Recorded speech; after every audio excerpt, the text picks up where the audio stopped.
righty. It's, we got John up here today with us. Greetings, John. Of course, greetings, everybody. Keith here. Hoping everybody's having a good day, enjoying life, living life, loving life. Real quick here, as we saw, we've got Channel 3 says he was unsubbed from your channel, so make sure everybody hit that like, share, and subscribe button. Make sure your notifications are checked. Kara says they never notify her. Settings are correct to be notified, checked up multiple times.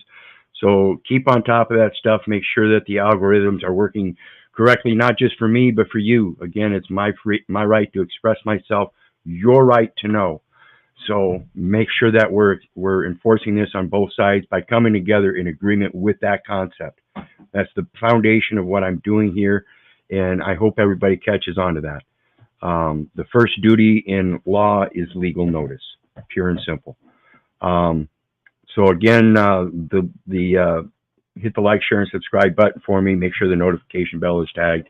And of course, there's a PayPal link down below for anybody that wants to share some love. And the StreamYard link is down there for anybody that wants to join the panel. And what do we got going on tonight, John? Nope, same old, same old. Just trying to keep warm up here. And pretty brutal. Oh yeah? Yeah. I'm here in the middle of a cornfield, Iowa, and it's been strange. I predicted this year that before the fall even came on last summer or spring, that this year's winter would be rather mild. Now we did have a little bit of snow there for a while, and it did get kind of cold for a few days, but after that it kind of quickly warmed up, melted everything off. Today we had 60-some degrees. We've got 70 forecasted for tomorrow, I think, and this is just unusual weather. So be prepared for the adaptations. That's what we're actually living this life for. Every day you have to learn how to adapt it the way the world changes. So yeah, well, the weather isn't totally natural either, Keith, but that's another topic. Exactly. Tonight I wanted to get into a quick video real quick before we get into the topic of tonight's exchange here, to kind of follow up with what we did last night on lingua franca and the way the languages are used to bring communication between cultures. And I spoke about a tribe in Africa, Southeast Africa, I think it is, that they use a click language. And so I've got this quick little video here. This guy's going to explain it. And it's amazing when you think about it and how it's used. When he explains it, pay attention to the sounds that surround the clicks. And it's those vowel sounds. And so the clicks, like I said, is the use of your vowels are just straight toroidal currents that come out, okay, based upon the shape of your lips and the voice box and its control. So when you start using your tongue, cheeks, lips, and teeth in manners to restrict it, then you end up with your consonants. So pay attention to that portion of this video if you would. Let me pull it up here. This is articulation, right, Keith? Yes, and it's a matter of going back to that thing that they spoke on yesterday about the basic sounds that are pronounced and carried out through the different languages, but once you put them down on paper, they might have an altered spelling. But yet the vocal sound tends to remain about the same. And so we're going to see that here, like I said, with the clicks. The sounds that you hear before and after those clicks are generally the vowel sounds, and those are the inherent vowel or the inherent sounds that every animal can make. You listen to a dog when he says, I love you, he's not saying anything but vowel sounds and getting very close to trying to use his teeth and tongues and everything to express it the same way that men can. But when you listen to that dog say, I love you, it's not saying I love you. It sounds like, and it's coming very close because of the sound, but it's not distinct with the L and V and Y. So it's very important to understand this click language and how it works with those vowels and the lingua francas that we've been educated and indoctrinated in to using without full comprehension of why. And that is because there's a mix of cultures, and it's for comprehension between that mix. That's where the duality is. It's inherent. So don't be afraid of the duality. Accept it gracefully and use your knowledge to accord the wisdom that's within it. Very good morning. My name is Sakile Dube from Safari and Surf in St. Lucia. Welcome I love the deepness of this guy's voice and the clarity. to Ismangaliso. In South Africa, we've got a group of people. We call ourselves Nguni people. So out of Nguni people, we split into 4. All 4 of us, you will find. You should be able to just click on the link, brother. I don't know why it would give you any problem. Let me check here. Let me pull up my page here on YouTube.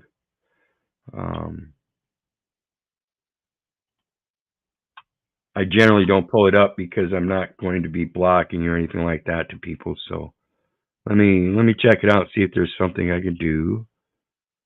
Got participants. It's not showing all the participants.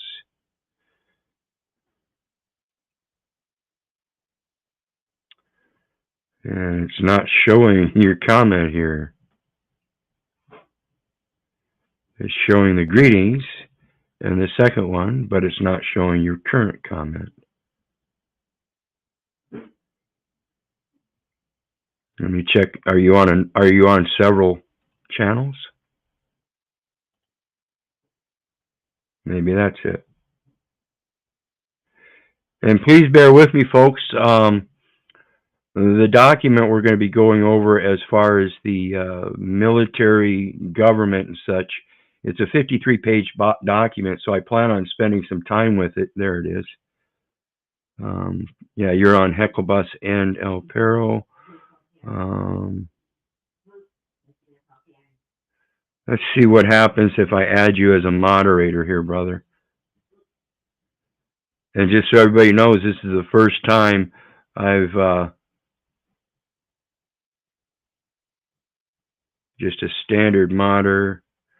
This is the first time I've ever made anybody a moderator, and I'm just simply doing it to try to solve an issue with the StreamYard link. So go ahead, and you are a moderator on the Heckle-Bus channel, Dean. So check that out and see if that helps. Otherwise, I don't know what to tell you at this point in time. And we're going to get back into it here. Yeah, we'll get together after the show if it doesn't work out. I'll get a hold of you. Found us on the east part of South Africa. In a province, we call it Eastern Cape. There is Xhosa people. Like Nelson Mandela, he was under the group of Xhosa from the Eastern Cape. In KwaZulu-Natal, we've got Zulu people. In a small country, Swaziland, we've got Swazi people. In Mpumalanga, close to Kruger National Park, there is Ndebele people. Ndebele, Swazi, Zulu, and Xhosa, all 4 of us, we fall under one group. We does have a click sound. As in South Africa, we've got 11 official languages. We can easily communicate with one another. The well-known people in South Africa with a click are the... And my apologies, Dean, that was backwards. I put you a mod on El Perro, not Heckle-Bus. My apologies. Khoisan or Bushmen. So 4 of us, we've got a click in the letter P. Our P, it sounds like... There we go. Greetings, brother. How you doing tonight? Greetings. Doing well. Good. Good to see you, man. Looks like you're enjoying some nice weather there. It was warmish today. Yeah. Hi, Keith. How you doing, sister? How you doing, Robin? Okay, how are you? Good, good. Don't be shy. Show everybody your smile real quick. Oh, yeah. Sorry, I didn't mean to, not trying to mess up your show. I just had trouble getting in. And I realized I was probably on El Perro before, and then I went to Heckle-Bus, and then it was all different. So I don't know what's going on. But I'm absolutely. Absolutely appreciate it, guys. All right.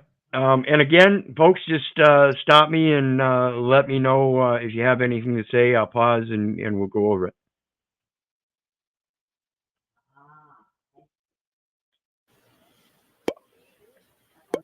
Like the name, Ipapa, Ipeni, Ipipi, Impolompolo, Upopai.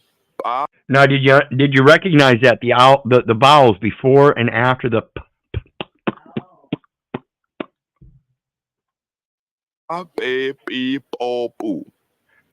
A, E, O, U. What? I guess I And we've forgot collected we were watching, doing all that other stuff. I don't know what this is about. Well, last night when we were talking about lingua franca and the use of a third person type language to bring two different cultures together that have different languages or people that don't have a native language, I just wanted to review this real quick because there's this language down in Southeast Africa that they have a click language that is unique amongst themselves, and it's the way that they construct the clicks for certain letters of what we call in our English alphabet, and this is their P sound, and the vowels that come before and after it, which is the construction of the base vocal sounds of every creature, is the vowel sounds. Even in birds, the birds you hear the vowel sounds in their whistling. They're just different pitches of vowels, and there's no W, S, T, things like that. I got you. All right, that C. makes sense. Our C, it sounds like the name, Ela, Iqiti, Tula, Qiqilia, Colombia, Canada, Coca-Cola, Qu. See how you just did all the vowels before it or after? Ka, ki, ko, ku. So that's the basic vowel sound, and they just added clicks to it, just like the English alphabet added consonants. They have consonants too, but some of those consonants are actually clicks instead of what we sound out as C, P. I think they do Q and something else, X. And we've got letter X. Our X, it sounds like the name, Oka, Ingoto, Ukam, Oma, Kosa, and we've got letter Q. Our Q, it sounds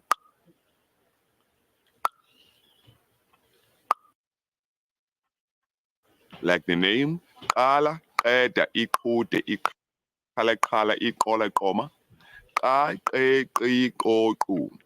If we like to use them together in a word, when we say a water monitor jump a fence, in my language, I will say, Uqamu weka uqing. Uqamu weka uqing.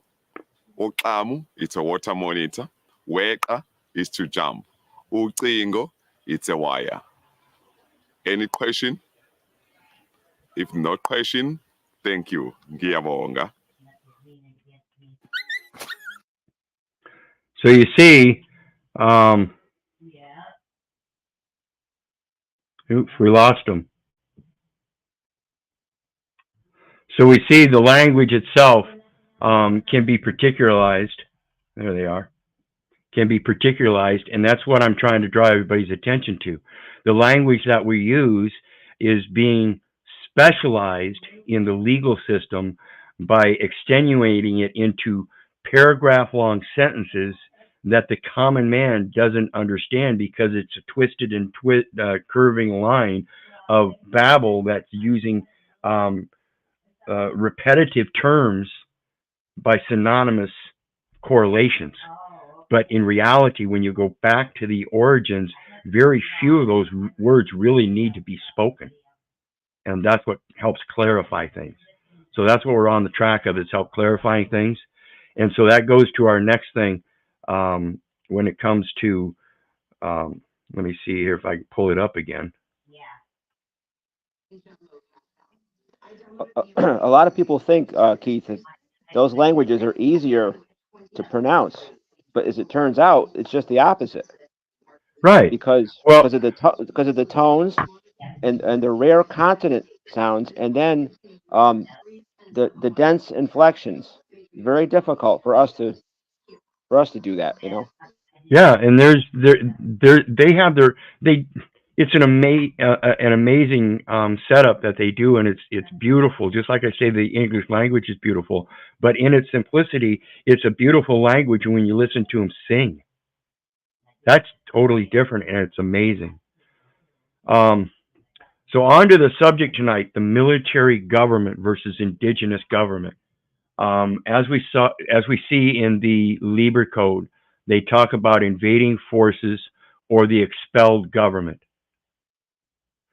So when we're talking about invading forces, there is an expelled government, and this is the republic. You have a republic if you keep it. The only way to keep it is to maintain the positions in office as honorable men, doing so, letting your cup welling over and not needing to be filled by the very people you're serving by charging them emoluments. So what we have is an invading force that took over and is now occupying the offices of people that aren't standing up to do it themselves. So they are occupied force, an invading, occupying force, and it is a military government. The extent of that military government, like I said, and have been saying for years, has seeped in to every aspect of your life because that's what it's meant to do. If you're not going to stand up and do it yourself, knowing you have the full powers to do so, somebody else will do it, and they will do it on a military front to protect the people that are incompetent and can't go to war themselves. And they prove this by their attempt to institute gun laws in violation of the Second Amendment for their military use and less observance of the actual militia force that is supposed to be there. This is the problem with that very militia.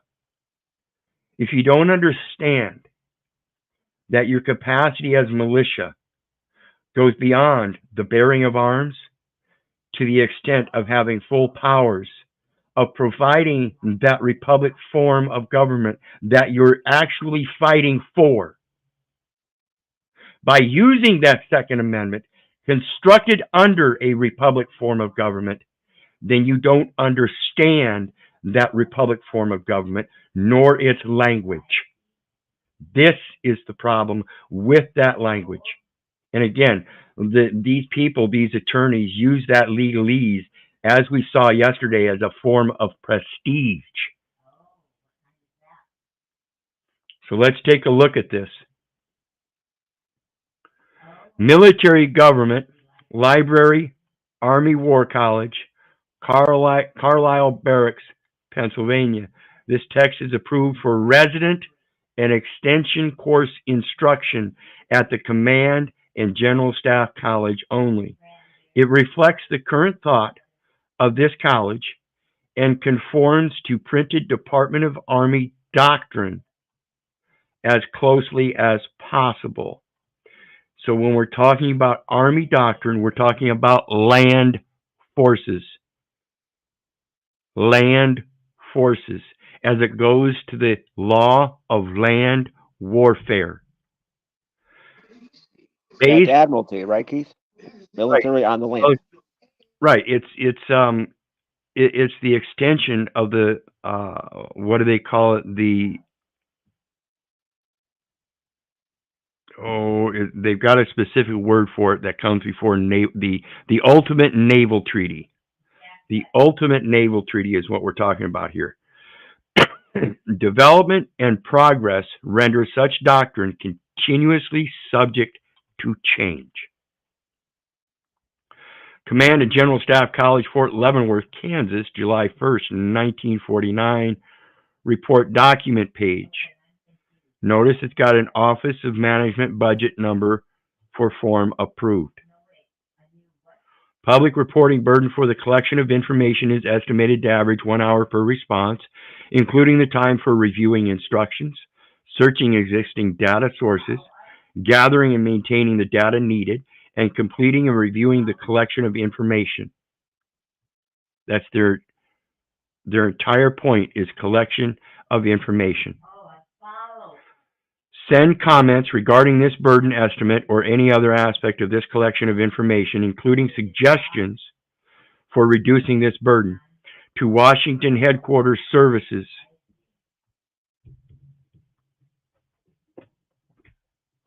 United States is located in Washington, D.C. because Washington headquarter, that's Article 3. What do they call that? They call it quartering. The military shall not allow quartering into private homes unless they're compensated, and they don't destroy that home. They leave that home as it was when they leave.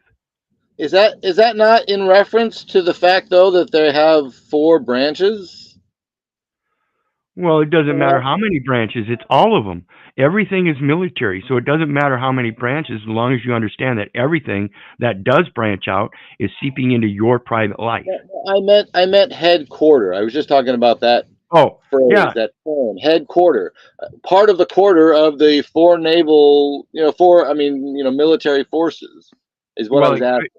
Well, it could be, but we have to remember there's 5 Joint Chiefs of Staff, but when we look at the time span, everything under employment is for reporting purposes. You can do for each quarter. Oh, right, of the year as well. So I got that too. Right, and so anybody under regular employment, they send in their payments, but Social Security makes a quarterly report. Gotcha. Interesting. Directorate for Information Operations. Remember yesterday the 32 CFR 1602.4 area office, which is a selective service office responsible for all administration and operations. And reports 1215 Jefferson Davis Highway, Suite 204 or 1204, Arlington, Virginia. Correct this. Didn't mean to do that. Oops. Didn't mean to do that either, folks. I'm terrible at this stuff. Clickety click, click, click on the wrong window. Okay. It says respondents should be aware that notwithstanding, what's that mean? It says any other provision of law is notwithstanding. Notwithstanding any other provision of law, no person shall be subject to a penalty for failing to comply with a collection of information if it does not display a currently valid OMB control number. So any form that somebody tries to offer you and it does not have that OMB number that I pointed out here at the top, then you are not required, because you're not subject to penalty for failing to comply. There is no compliance for a form that has no OMB number on it. Do you understand that? Look at that registration down at the local county and see if that's got an OMB number on it. You know, for your vehicle, for anything. And cops don't issue them either, Keith. No, that doesn't have an OMB number on that citation. Remember? Is that a military force using military code to put a penalty against a private man who is not subject to penalty for the collection of data? Isn't that what they're doing? They ask you for a name and address. Can I see your license? Can I see your license, registration, and insurance? Let me see that registration. Is that got a OMB number on it? Is he qualified to even ask for that information now? This is what we get at with Malika's lawful living. They don't have the authority to even ask. They are so far delegated from the military, they don't recognize that they are, in fact, part of a military government and performing for military purposes. And that means it must be required in order to inquire, so that they can then, therefore, acquire. The language is specific. It does correlate along a timeline. things must happen first before other things can be required. They have to have a need. Or a prior obligation from our end, right, Keith? Correct. So it says report date, 1st of June, 1949. Report type, military government. Dates covered, 0000-1949 to 000-1949. Contract number, grant number. Who's the grantor then? Is this the military making its own grant? They are the occupying invading force.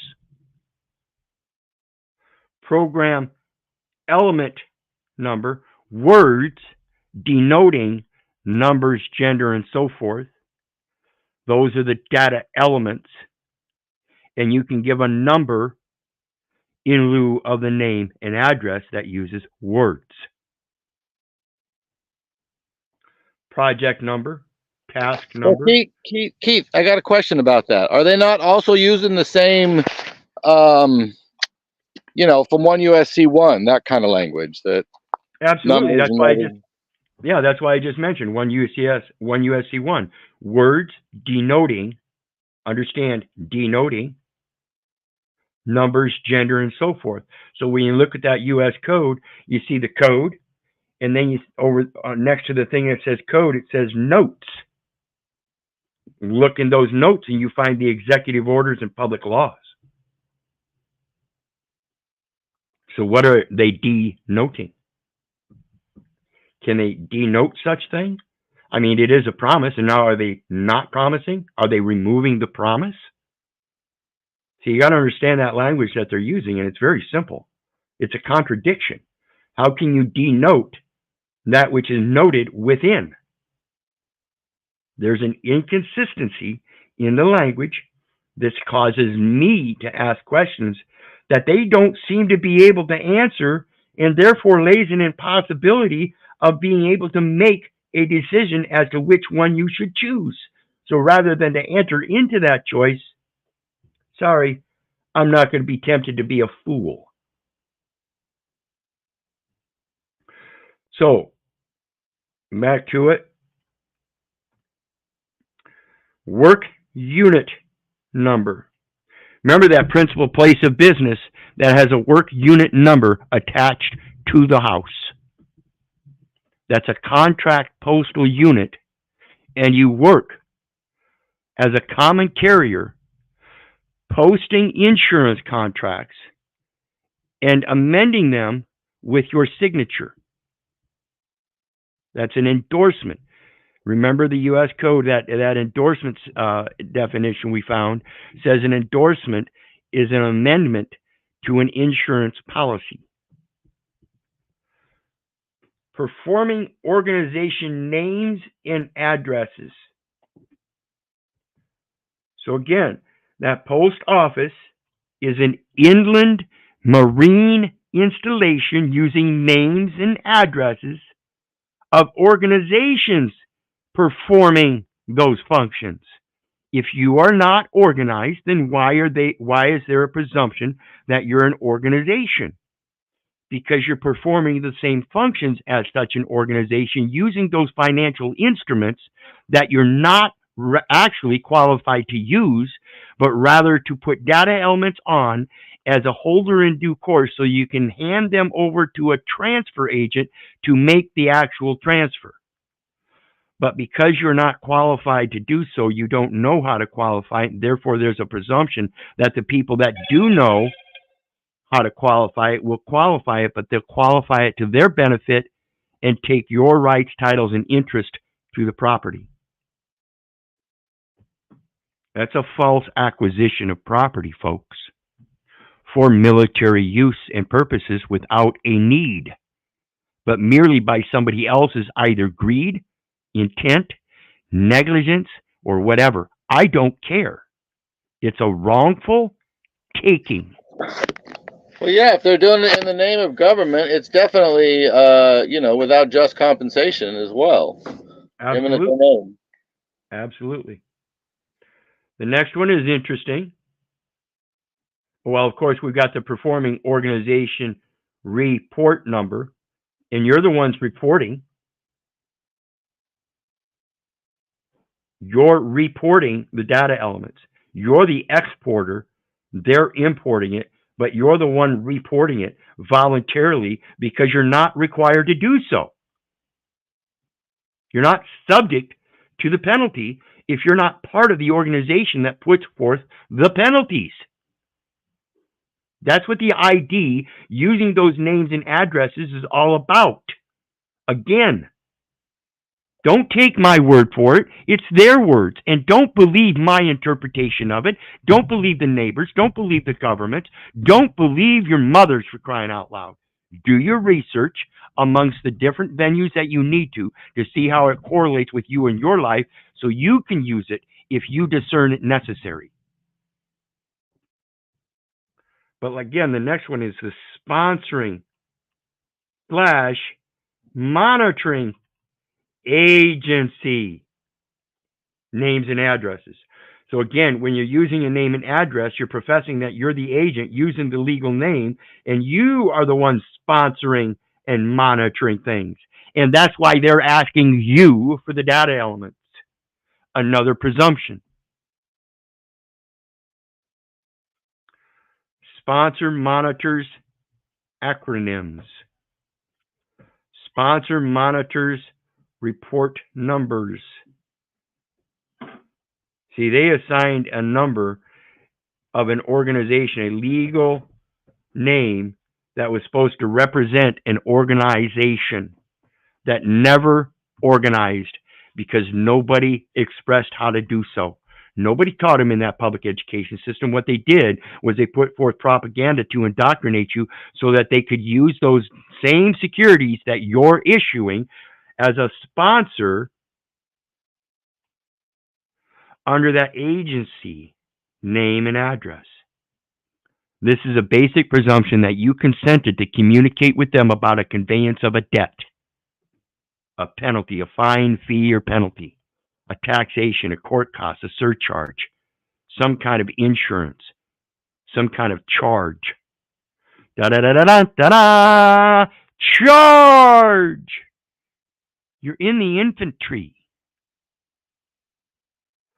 Distribution availability statement. Approved for public release.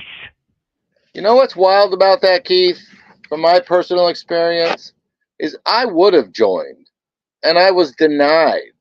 Exactly. And it seems odd that they would still turn around and treat me as such after denying me any benefit from attempting to do it in the first place. Exactly. I'm the same. It's funny. It's synchronicity because I, too, applied for the Army when I was 18 years old. And they said, because I had a problem with my left ear and couldn't hear, that I had to go have surgery in my ear first. Well, isn't that one of the things that you offer by signing up for the selective service is Medicare and education? It's a fallacy that they prove themselves to be dishonorable. Yes. Who said it? Well, these people definitely ain't honorable. They don't know what honor is, again, because they too have been indoctrinated just like we were. I have to forgive them and ask God to forgive them, for they know not what they do. But now that I do, and I have the right to express it, and they have the right to know, and not only that, but I have a duty in law to give them legal notice that this is so, and that it's a greater truth than what they know. And if they refuse to accept that and want to live in that foolishness, that's on them. That's on them, not me. I've already done my duty. So let's take a look at it again. Approved for public release, distribution unlimited. Remember that state vital statistics jurisdiction that's established through being born? Before you were cast forth from mom's womb, a prenatal record was created, and that's got all those data elements, and distribution is unlimited throughout more than 500 different agencies and departments, federal, state, and municipals that have access, and counties that have access to all those data elements for their military logistics. So they can monitor, because they are the ones that are sponsoring this program. So again, in a usufruct, they've switched everything, and you are the one that is supposed to be the sponsor. You're supposed to put your value into those documents, and when you do without qualifying the transfer, and handing it over to the right person to transfer it and do all that stuff logistically, it goes outside of the logistic realm and ends up into the greedy, filthy hands of those that are placating that they know how this system works. Like all those medical associates that wanted to threaten my wife with denying her benefit. They evidently don't know how this system works, because like I said, I wrote them one little 2-page letter. And I did a video on that. You guys can go back and watch that. I've mentioned it in a couple videos and read it in a couple videos. Very plain writing, and they could not rebut it. I defeated them with one letter. 3 years later, she's still getting everything she needs. No questions asked. Supplementary notes. I just tried to do the same, so hopefully prayers that that my efforts work as well. I mean, yeah, that's the best we can do. As long as we stand in honor and have the fortitude to stand in judgment and not let that judgment rise up against us by being able to condemn it. Again, and I have nothing against Paul. You know, we had a little interaction on his channel today, and I have nothing against Paul. I respect him. I've been in the same boat, though. I'll sit in that jail as long as you need me to, because that whole time I'm going to show that I'm not the one that's in the wrong. I'm only doing what I know to be true and factual. And if you have something that can disprove that, please do so. But until then, you only prove yourself to be ignorant, not me. My body is the sacrifice. You think you can put me through a physical pain? Let me tell you about the time when I was 6 years old, a little boy playing with matches, and my dad strapped my hands to a board and then stuck them in a furnace. You think that physical pain was anything? That physical pain is long gone. The spiritual pain is what rages inside me, you bitch-ass slaves. Keep your filthy hands off of me. But in the meantime, if you insist, I don't give a fuck. Again, excuse me for my passion, but that's where the pain is, folks. The spiritual pain that's being inflicted on our children. And it's not only by them, it's by your own convenience and comfort of wanting to give up your own responsibility and hand them off to somebody else that's going to teach them their dialectic opposing dynamics of some dogma system that tells them that they have to do this.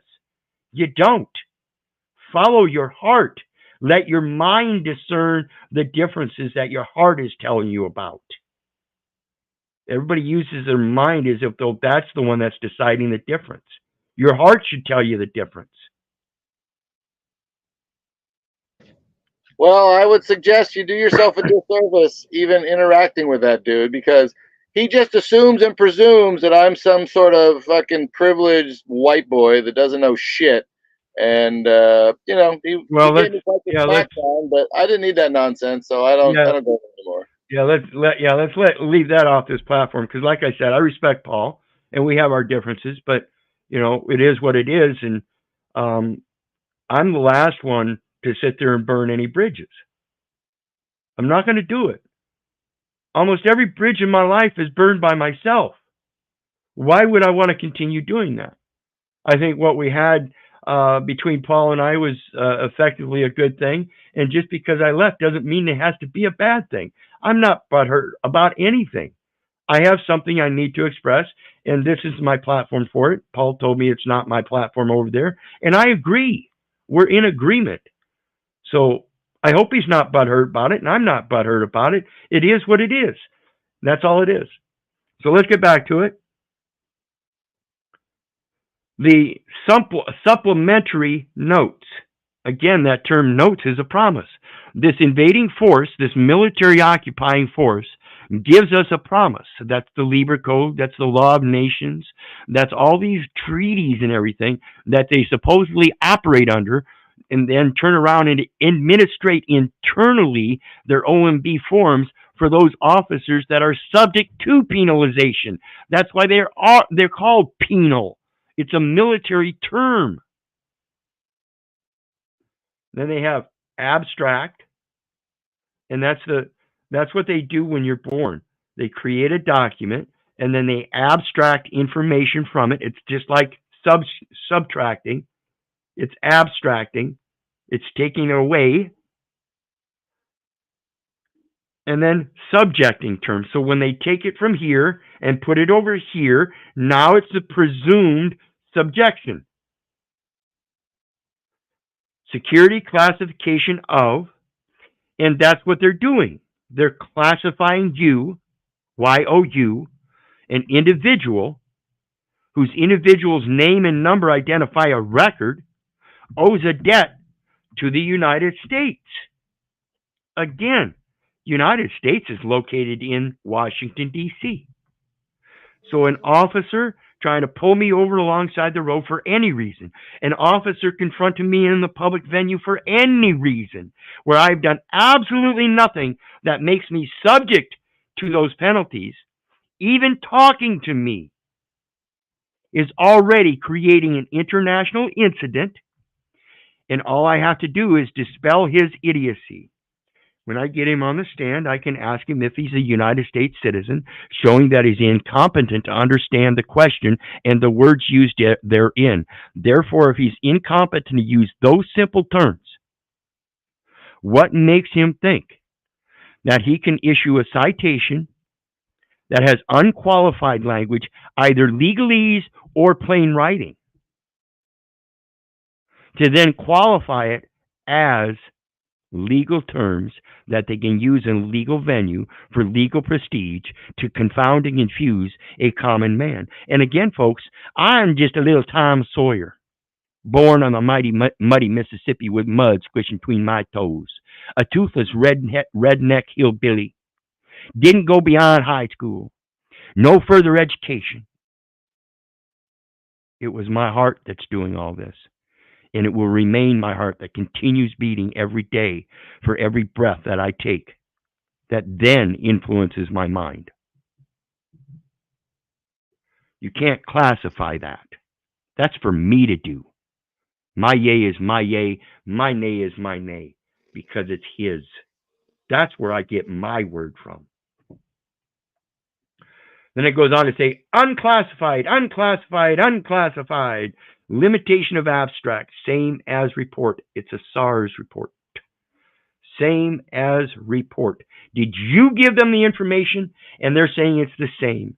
They're taking your interpretation of what they wrote as being the same as what they wrote in that one USC1, words denoting numbers, genders, and so forth, saying that they know you are insane. Look into it, folks. One USC1. I urge you to understand that section and understand what they mean by insane person and all of those others. Born alive, infant. Oh, goodness gracious. I would only add, also look in your county codes, because I found it in a county level as well. Exact same language. Oh, goodness. Yeah, interesting. Says number of pages, 52. Name of responsible person. Command and General Staff College. Remember, the post offices have postal staff workers at inland marine installations. These colleges are military colleges as well. Go ahead, sister. Greetings to all. The brother mentioned something. I didn't hear it clearly. Can It sounded like he said you it so please get fast. closer to the mic, sister? Yes. The brother mentioned something. I didn't really hear it clearly because he said it so fast. Something as same as what you're going over. Oh, he mentioned that funny that the county codes and definitions that he went through had the identical language as one USC1. Very uncommon, but he evidently found his county codes and they had identical language. Look it up, folks. One USC1.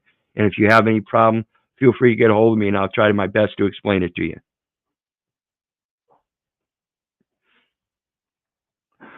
And it says, forward.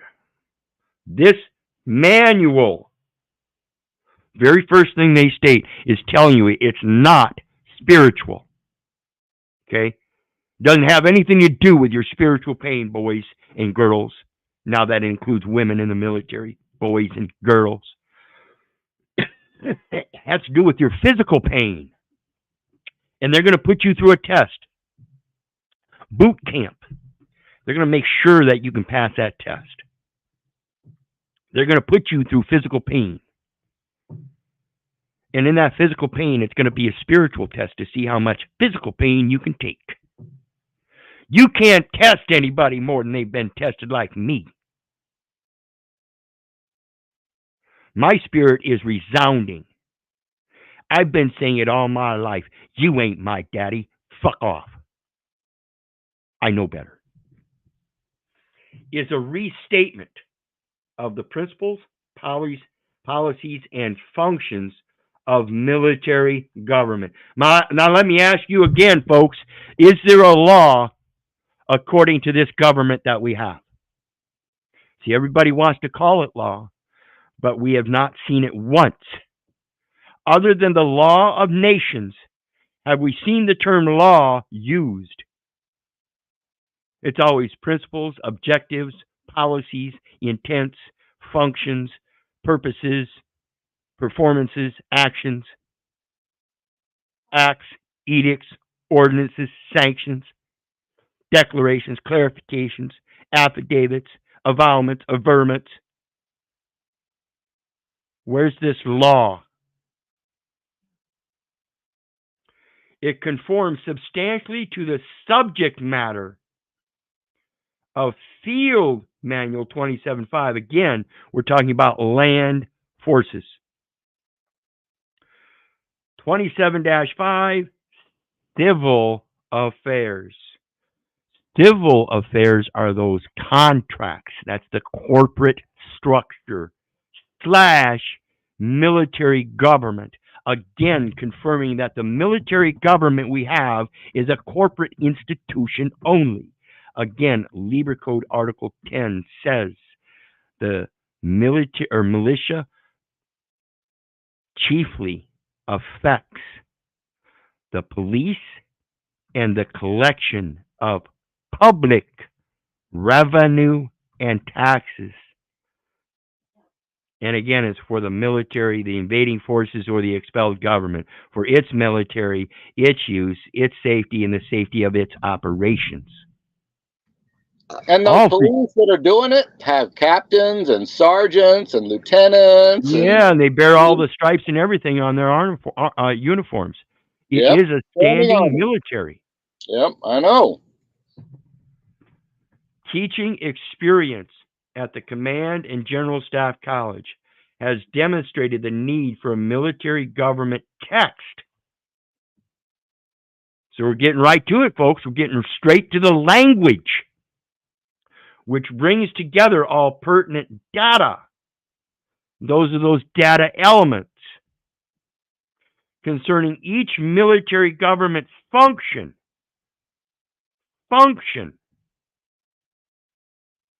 This is what we're going to look at here in a little bit. Those functions seeped into every aspect of your life, folks. Every last one of them. And you don't think you're being governed by a military and you're carrying a government ID in your pocket showing you have been so disillusioned that you don't understand the first thing about it, because you will wave that thing and be proud as a woman with a child in your arms. Makes me sick. Not at you. Again, I'm not putting you people down. I'm putting the things down that we do. And that's we. I, again, have been a bitch-ass slave all of my life.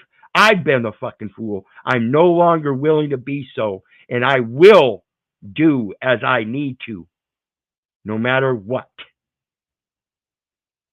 I'm not no cuck to a military daddy that poses a fictional concept that I need to dress in a military uniform to stand in the Word of God. and which sets forth in uniform style. Uniform style. Remember, the UCC at the international level is the Uniform Commercial Code at the local level, and it's a uniform or international contract system, and the UCC at the international level for the taxation system is the union's customs codes. They're both uniform styles. The part delayed by each element of the Army in performing each military government function by direction of the assistant commandant. Does that look closely like command? They pronounce it commandant. Isn't it command ant? You little piss ants. And again, excuse me for my passion. It's only against the words. Understand them for what they are. Property of U.S. Army. Contents general. Purpose, scope, and definitions. Authority for establishment. Hey, I got a question, Keith. Do you intend to go down this line by line, or I mean, I don't know if you're going to do this whole document or what your plan is, but I'm curious about a specific aspect of it, if it exists. Well, let me know. I want to cover this whole document. Matter of fact, I got to check real quick to see if he's got back to me. I texted Steve Martin to see if he wanted to come up and let me take a break real quick. My apologies. I meant to do so earlier. Credit to this goes to Steve Martin. Steve Martin sent this document to me in reference to our plight in throwing off the despotic government and the fact that we gave up the republic. And so each man has the ability to stand in his own republic form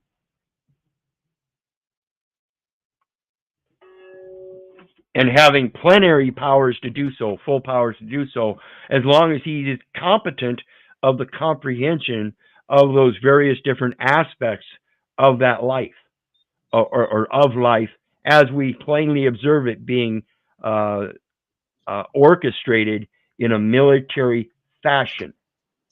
And so we're going to get back into it. What is it, your distinct aspect of it? Because I do plan on covering the whole thing. I plan on going until about midnight tonight if need be, and I know we're not going to finish it. So I do plan on it eventually doing at least a breakdown series on it. I was going to say, that's kind of past my bedtime, but well, no, just like I did reviews of videos I've done in the past, I expect to be able to do a review, not maybe just of this video here that I'm doing today, but a review of the document itself in a series of videos. Hopefully I can get Steve involved. I just look up the document on my own for my specific question, because it's a little it's really about their policies on the land. I've actually come up with this idea. I'm curious if they still treat latrines the same way. It seemed like in the past it was a sort of common thing. The military would move in, they send some privates off to the side to dig a latrine, and I'm wondering if that's still part of their policy. Very well could be. We'll have to dig into it. You like that? Quick, ain't I? Yes, very quick. Anyway, that's just personal stuff. But yeah, that's fine. I don't want to sidetrack your plan. Oh no, not a sidetrack. Just keep up on me on it, because like I said, I do want to do a review of this like I do most of my other videos, and I plan on doing a review of others like I've said already. I have a lot of material out there, and I think it's a good time to start doing some reviews and try to break them down specifically as they correlate, connecting the dots to everything military. That's what we're exposing tonight. Everything is military, and every one of them has that military aspect through the language. Okay, command responsibility. Reason for establishment. In other words, the purpose degree of control exercised by occupying force. They admit that it's an occupying force. And like I've mentioned before, when we're dealing with these negotiable instruments and the reciprocality of it, they have reciprocal responsibilities of occupying force and inhabitants of occupied territory. Okay? You have to respect this. You have to understand your power in this by knowing under which they are defining themselves. Like I've said, people, if the militia doesn't understand having full powers of being able to extend that very militia to be able to govern the country, if they happen to have to stand as a militia and wipe out an occupying force or an invading force, then what are they going to do next? Are they just going to let the people run about, or do they need to construct a good government for that people? This is why you can't be showing yourself as competent militiamen without knowing how to construct a government. It's just pathetic. Period of control. However, though, Keith, you got to have if allegedly the militia is also there for defense, that militia isn't necessarily there to create a new government. They're there to defend against an invading one, allegedly. Right. And so the only time that I think we would have a militia stand up in this country is if they got so stupid about it that they would attempt to do something. Again, if they understood their power, they would just stand up and not use their arms, but their intellect to start occupying these offices as the true republic we were promised in those documents that now show that they're just an occupying force, and all you got to do is step up and be a man and do it with a cup that's overwhelming. That means you have to have the plenary powers to be able to sit in an office and say, okay, well, I understand this concept, and if I don't, then I need to accept the help of somebody else, even if it is a private member of the community, and not just dish them off as if though they don't know because they're not in an office. That's what we have today. We have people that are doing their job and saying, well, you don't know. My boss told me this, and therefore that's what stands. That's not the way it works, folks. You got to quit letting these people operate this system as if it's a belief system. It's a matter of knowing right from wrong and doing that which is right, even if it means having to make some changes,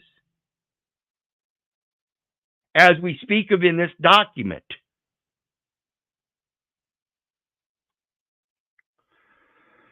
Mission, principles, and policies. So they're going to have a restatement of purpose, scope, and definitions. Military government responsibilities, probable political, economic, and social conditions existing in occupied territories. No, wait a minute. You can't say that they're existing in occupied territories if you already said they're probable. You have to fix this. That could come into existence or might be in existence. And therefore we need observations.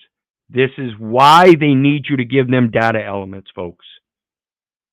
They need to observe the social conditions so they can direct the economic and political systems. That's why they need you to vote. Division of military government functions within each command. Yet here it is, a system of demand and supply. You're the ones demanding it of a military government and then not giving a reciprocal response. Organization and operations. General, military agencies, organization and control, military government staff section, military government units. Every house is a residential unit, whether it's a multi-family unit or a single family unit, or a duplex, or condominium. Could be a dwelling unit, right? Right, dwelling unit. Military government plan. See, it's not the United States, it's United States. And you're in a state of being that says you're part of that state that is at war. Pay attention. They're literally going to tell you this. Responsibility for plans, basis for planning, military government functions, general maintenance of law and order. What happened to the notes and the policies? Now we have law and order. Political government and administration. Establishment of courts and administration of law. No, you're not administrating law. You're administrating the policies. You can only maintain law. Okay? You cannot administrate law. The law is as it is, and it operates itself naturally. Again, when the people want to rise up in stupidity with that Second Amendment and make that false claim against a military government, you will get wiped out. One way or another. Either that military government will wipe you out, or once you wipe out that military government, you will fail to another military because you haven't been able to establish your own goddamn government. Public finance. Remember our discussion on what finance really means? It means settlement of a debt, right? So public settlement of debt. Civilian protection. So if they're classifying you as a civilian and you're running around with that ID as a civilian, why are they using that very ID against you? Again, like I said, if they conferred you a nationality of a United States citizen that then said you had to carry a resident address, isn't that an internationally protected person in the interest of America?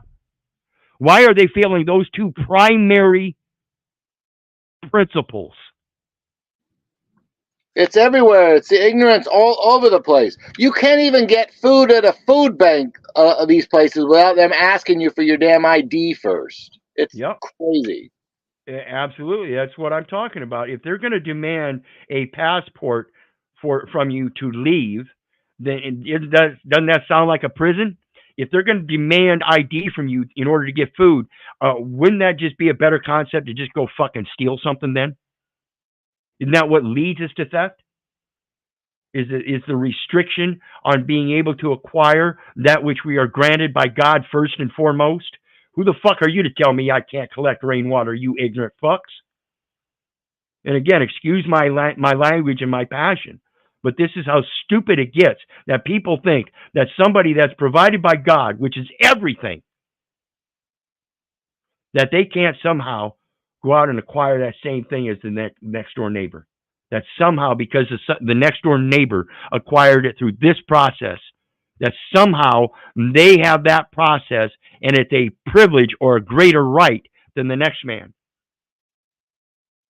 Again, realize your power of creation and that creation can be built or destroyed by the words you use. Coin your words or purse your lips. If the president is behind black bars, you can be sure as hell we're not far behind him. Yep. But again, remember what they did to Trump in New York and fined him $340 million. He's going to fight that on appeal, of course, and he's most likely going to win because I understand every banker will agree that when you put down a list of your assets and put a value to them, likely 99% of the time somebody's going to argue that that's not the true value. So what they did to Trump in New York is just fucking idiocy if you really contemplate the truth of it. They're just pushing it out there to placate that they can do it to the president. Therefore, whatever little thing they can do to you, you better still be afraid of that, because you think you're going to get a wallet and then come fight us, it ain't going to work. Watch. This ain't the end of the story. Public health and sanitation, public welfare, disposition of refugees and displaced persons. Coincidental or what? Where do you think the authority comes for dispositions in a courtroom that has a flag with a gold fringe on it? Who do you really think has the authority? Who you really think that bench guy is sitting there for? You think he's just warming that bench? Education. Education. Civil information. Labor. Custody and administration of property. This is that property that's held in abeyance that mom, you handed over that information at the hospital. That's a military post. And you handed that information over for them. It's in their custody. And it's administration, they're administrating the property. That's what the enumeration at birth is all about. The establishment of a legal fiction that they then get to administrate. They created it because mom left it in their custody. She was the informant that gave them the original data elements that started the whole thing. That's where it begins. And it was done without an opposing dynamic saying, though you may use this in this usufruct system, you must give credit back to from whence it was created. That's the failure. Customer agrees to make third-party payment for consumer, so long as it's understood that credit is given to the customer's account. If it hadn't been for the customer's accounting of the events, you would be making a false claim. That's what sits on that record so far, folks, a false claim. Were you born in the United States? No. Can you correct that? Yes. Should mom have known that before she made that document? Yes, that way she could have rebutted that document, or at least placed a equal station in life to be able to administrate that estate as the principal and not as an assigned trustee. Currency and banking, commerce and trade, control of commodities, prices, and rationing, civilian supply, food industries, industry and manufacturer, even that automobile manufacturer that then placates that they imported that Ford into the United States when all they did was ship it from one manufacturing plant in one state to another state, and neither one of those states is actually in the United States. It's just an extended record of the United States that is located in Washington, D.C. Civilian transportation, and that's why it's called a fleet vehicle. Civilian communications and public utilities. Fine arts, monuments, and archives. All arts that are extension of the people of the nation, and that's where the credit for those national treasures come from that are sitting in that national archives. Personnel, planning and procurement. They have to have a need for it first. Types and qualifications, special training, proclamations, ordinances, orders, and instructions, initial proclamations, subsequent proclamations and ordinances, orders and instructions to local civilian officials. Military tribunals, types of military tribunals. Did you know there's more than one type of military tribunal? I bet everybody thought that military tribunal was simply because it was a flag with gold fringes on it. Remember, I've talked about that Navy blue,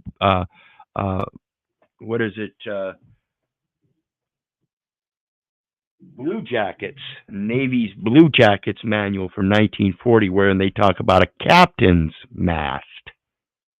And that's where the shipmates, the crew, go before when they get a compliment from the captain, and he'll pull them in, and it's called a captain's mast. It's a meeting with the captain. Now, in that meeting, he can give accolades or awards, or he can give detrimental penalties. He can deny you liberty. Outline of military government plan. Purpose, scope, and definitions.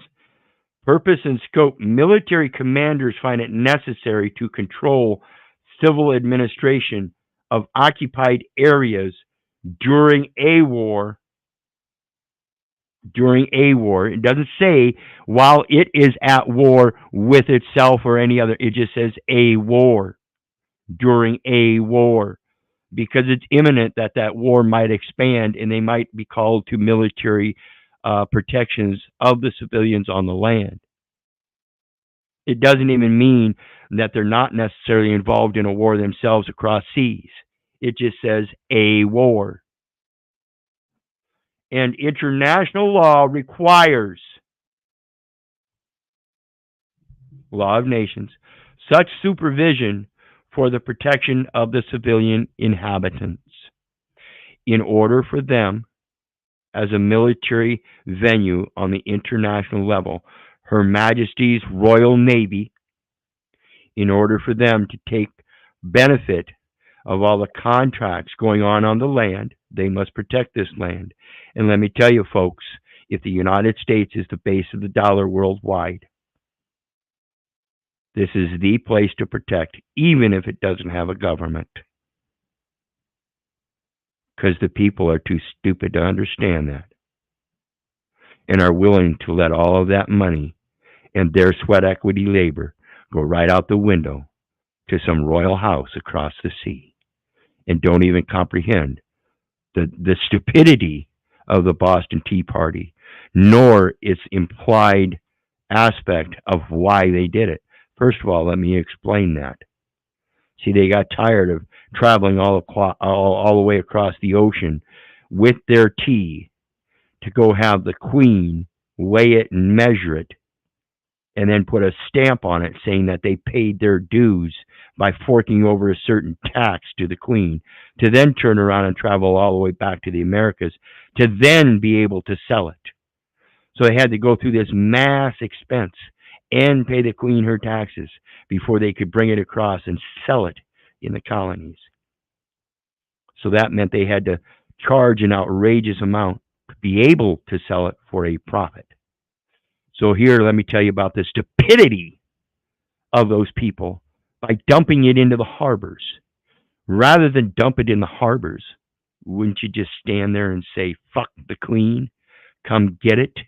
In the meantime, I'm going to sell it for a good price for me to make a good profit, and the people here will be glad to buy it.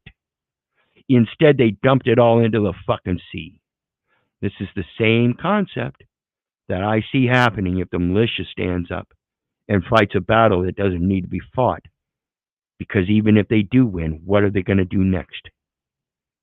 If they're only competent to raise a fucking gun and not raise a government.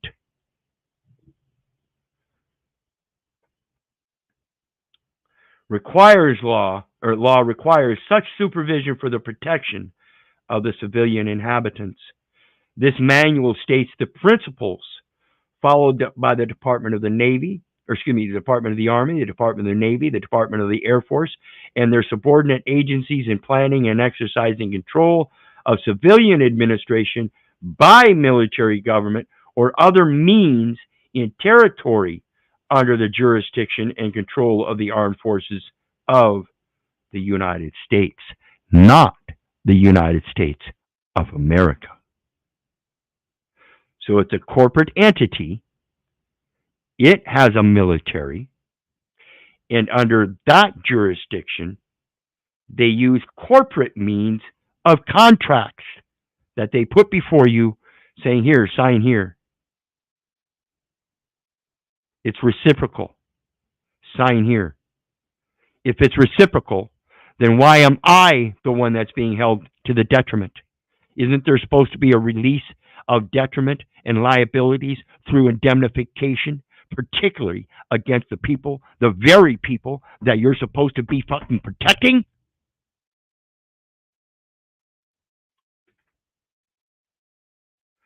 The principles laid down in this manual are followed in planning by the departments of the Army, Navy, and Air Force and their subordinate agencies. Theater. See, the military is all about entertainment. And it's the military that controls the entertainment industries, whether you like to believe it or not. And it is them that those foreign or those entertainment industries play for. It is a theater. And subordinate commanders are authorized to make necessary minor exceptions to the policies. Now they're calling them policies, remember? They're supporting law, but they're calling these policies in this manual. And procedures stated in order to integrate the plan for military government into the plan of military operations. So it's the policies and procedures stated in order to integrate the plan for military government into the plan of military operations. War Department Field Manual 2710, Rules of Land Warfare that I mentioned earlier, which is where they have Article 48, 49, and 50, I believe. We'll have to look it up again sometime, but I pointed it out many times before, wherein I show the black and white diagonal sign that I use right here in my own space.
I'll be damned, I got muted. My apologies. Yes, I am hors de combat. I am not in your war. I am force majeure. A major force is what operates in my life, and that is the Almighty. So let's get back into it.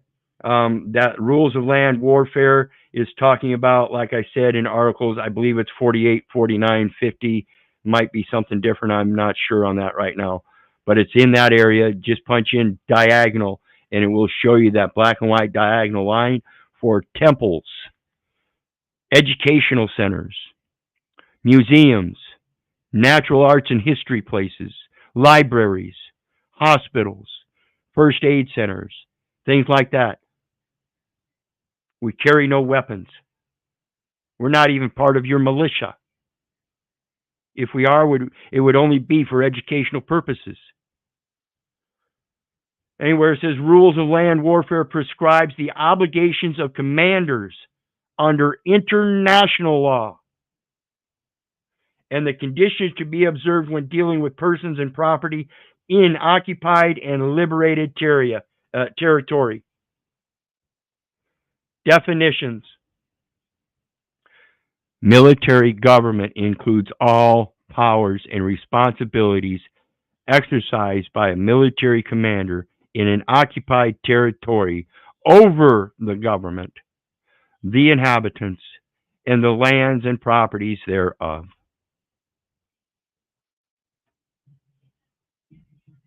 The occupied territory may be an enemy or allied country, or may be a domestic territory which has been dominated or occupied by an enemy, which is threatened by an enemy, or which is recovered from rebels recognized as belligerents. So when Congress walked out, Sindai, And England considered the Americas a domestic territory. They sent the Royal Navy over to establish a United States military. Do you understand? Do you comprehend? They merely established a corporate entity as a military occupying force. 2. Theater commanders or high authority determine and announce. Real quick here, I'm going to take a second to drop the link down on El Perro and everybody. Anybody who wants to join, please do so. And let's get back to it. Military theater commanders or high authority determine and announce the type and conditions under which occupied territories are governed. So again, the municipality known as Washington, D.C. has what is known as long-arm statutes for at-arm's length contracting in extended territories outside of their own. Okay? Depending on the end to be achieved, 2 types of government are recognized by the United States government. You hear that? 2 types. Military government is the supreme authority exercised by an armed occupying force over the lands, properties, and inhabitants of an enemy, ally, or domestic territory. It is established where the occupied territory has no recognized national government, and the occupying force exercises supreme control. So, I want to ask everybody, we already know what United States means under 28 CFR 30 or 28 U.S. Code 3002, which means it's not a federal government, but a corporation. But according to their charter, they're supposed to provide domestic tranquility. Where's that? Correct. But the principle here is that a national government, and they tell us that the United States is not a federal government, and then they go on to identify and define federal government, but yet we have no definition of national government, yet everybody's posing to be a national or citizen of the United States as if though that is a national government. Keith, is there any chance that I know in 1862 we had the Libra Code, right? Is Yep. there any chance that the U.S. Army started conducting business for the East India Company in the 1780s? Do you think that might be a an accurate assumption, or like? Well, yeah, it's always been, but you got to remember Wall Street. If you go back into the history of Wall Street, you'll find out it was 2 trading companies fighting each other. So the one put up a wall. Well, the one on the outside obviously defeated the one on the inside because they walled themselves in. It's kind of stupid. They couldn't expand outside of that. Washington, D.C. is the one that won, and they are the ones that expanded their territory beyond Wall Street. And now everybody is what? The stock. Washington, D.C. is the true winner. That's the English corporation. They're in partnership with the East India Corporation, maybe. I don't know. I've not looked into those documents, but everything leads to the Royal Warrant Holders Association as the premier contracting agency for the rest of the contracts, and everything falls down from that through entitlements, which is licensing, IDs. It's saying you're competent to contract. Well, if you were really competent to contract, you'd understand the first element of contracting is privity and tell any other third parties to fuck off. This is between me and him. What don't you get? And that's the real problem. In my opinion, of course. So let's get back to it.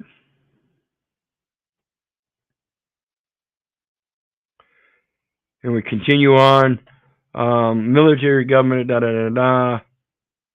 Military government is exercised when an armed force has occupied such territory, whether by force or agreement, and has substituted its authority for that of the sovereign or previous government.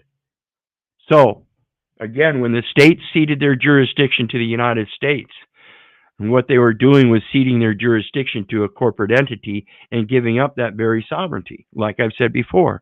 Yet the United States poses it has sovereignty because it is substituted its authority for that of the sovereign or previous government.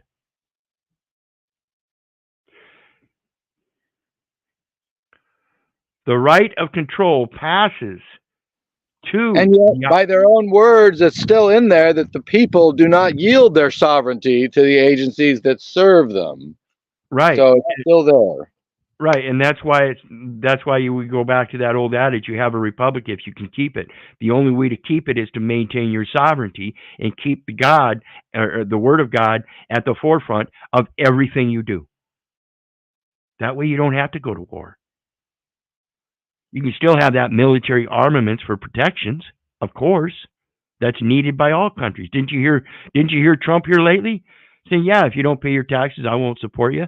I'm not going to take care of you. You got to pay your taxes. You got to pay your dues." Well, the taxes are all glory goes to God. Everything He puts out is what goes back to Him.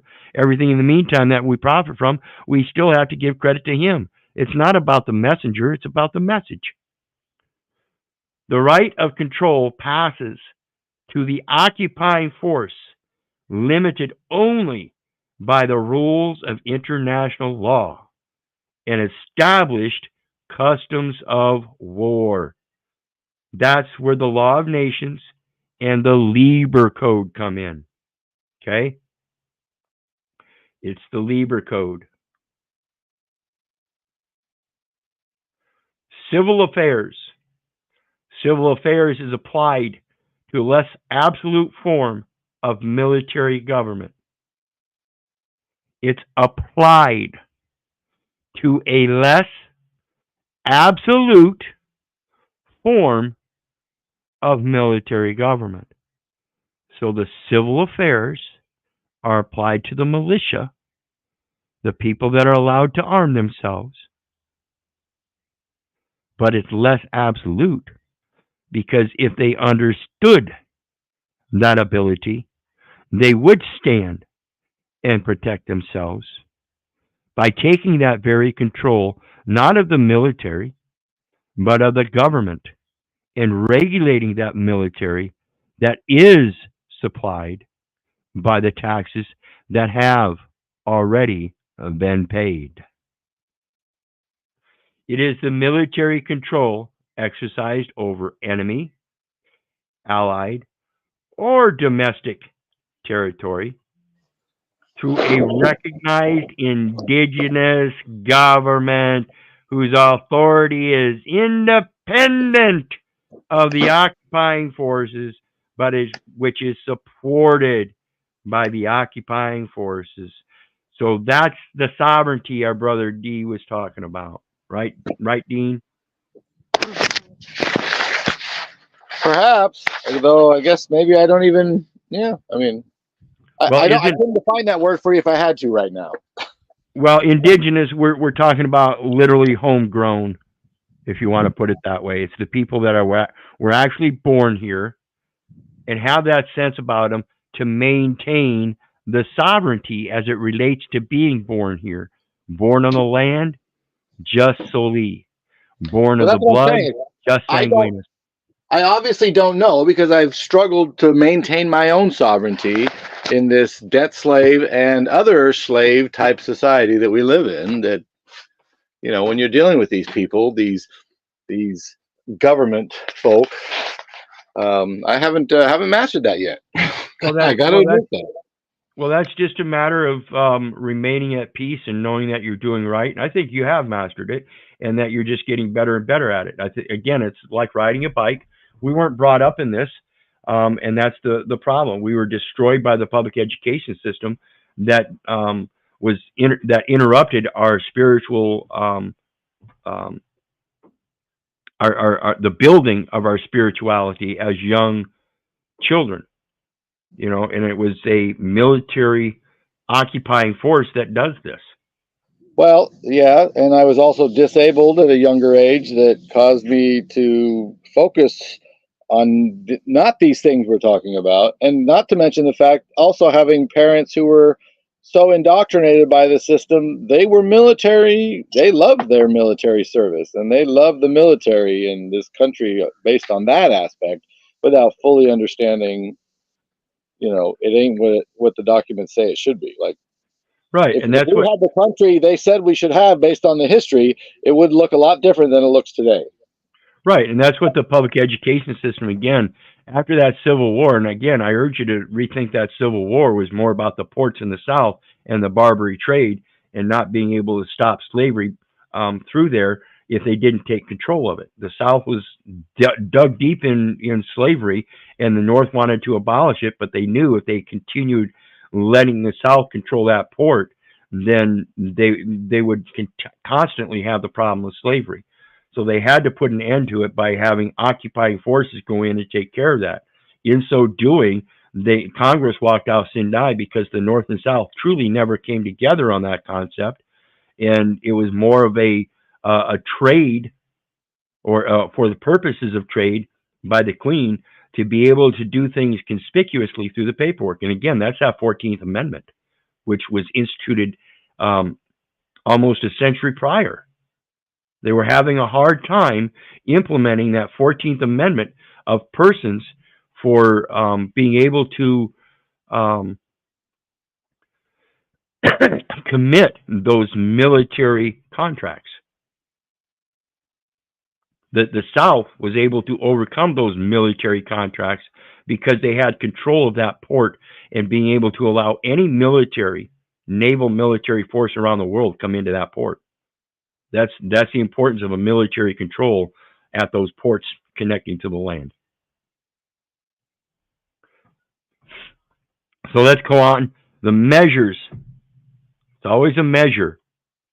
It's always a weights and measure system. The measures applied by the occupying forces are those agreed to with the indigenous government, whose authority is always recognized. Again, I agree with Dean. No, it's not. They're failing to recognize it because they're just doing what their boss tells them. Yeah, wait, I'm a little confused by this. We're talking about war here, right? So they're basically saying we've come in, we've conquered you, but now we're going to recognize your indigenous government that we just decimated? I'm very confused. Well, no, they're saying that if they come into an occupied land that is occupied by an invading force and they clear out that invading force, then there's an inherent possibility that the people can't raise up a government by themselves because it was destroyed and left a civilian population. So now they have the ability to help those civilian people build a government for themselves. And that's what when you say help, you put that in quotes, right? Because that's absolutely. Like I agree. The people that are running this government, this military government, don't understand they are in fact a military faction. They don't understand that. They think they're just working a job. No, you are an officer or an employee or agent of some sort in a military occupying force, and it proves in the evidence that you carry in your goddamn wallet. That's a military identification system for logistics. So it says the agreements between the United States government and the recognized government of occupied territory may include the military assistance in the form of military supplies and services, which each government will furnish to the other reciprocally. So this is the reason why I question that Second Amendment and the government trying to restrict it. While they're trying to restrict it, right here it says that they're supposed to be able to supply the militia with what it needs reciprocally to be able to defend the American lands. So technically, instead of having those armaments in those warehouses to be shipped off to foreign countries to fight foreign wars, they should technically be in the hands of local people that would be able to use them locally if war came to our land. That's the way I read it, folks. So placating that they're supplying military armaments for foreign wars so they can go in and stabilize those countries, when in fact they're using the very commercial tactics to destroy countries by bringing controversies between those international contracts, is pathetic. The military, let's see, the authority for arrest of troops by the civilian police and of civilians by U.S. military personnel. Now, let me ask you, folks, let's read that carefully. The authority for arrest of troops by the civilian police and of civilians by U.S. military personnel. Aren't the police, even civilian police, part of military personnel, U.S. military personnel? Yeah, isn't that an oxymoron? I mean, you caught it too, didn't you? Civilian police are military personnel. Yep, because they wear U.S. flags. Absolutely. What? Yeah. So where do they get their? So I got to ask, guys. Where do they get their authority to arrest civilians if it's not given here? They're supposed to be arresting troops. And as civilian police, that means they're military personnel, and they're only supposed to be arresting civilians in their military capacity by recognizing they are military. See the dual jurisdiction? Yep, it's under labor because we're in an emergency. Yep. I just don't think it's clear at all, and it's probably obfuscated on purpose, no doubt, written by a lawyer. But holy shit! Absolutely. If you watch the video from last night talking about lingua franca and all the different languages, legalese is specifically designed to carry on paragraph-long sentences for the prestige of the legal community, as if though that's what makes them smart and intelligent. Literally, read the definition of legalese in LIIWEX.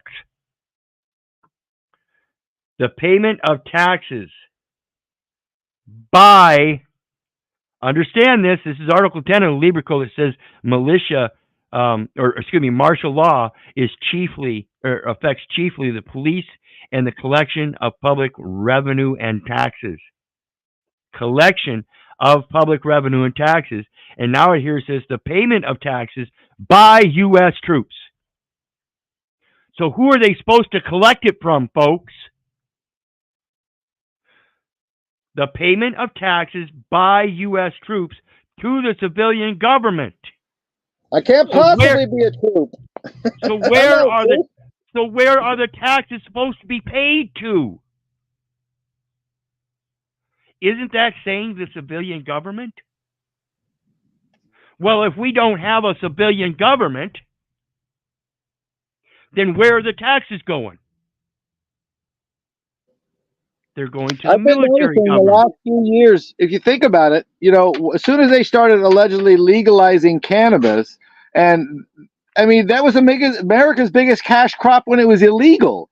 And it's the bigger cash crop even now. Where the hell are those taxes going? I can't see any change at all based on these multitudes of dollars they've allegedly collected on the tax of just cannabis alone.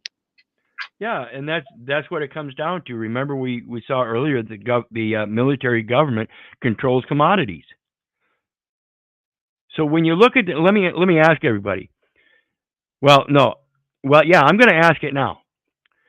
Think about that budget pie that you see all the time, where they show that so much of the budget is extended to the military, and then they've got all these little other bits and pieces of pies where they say the budget goes to.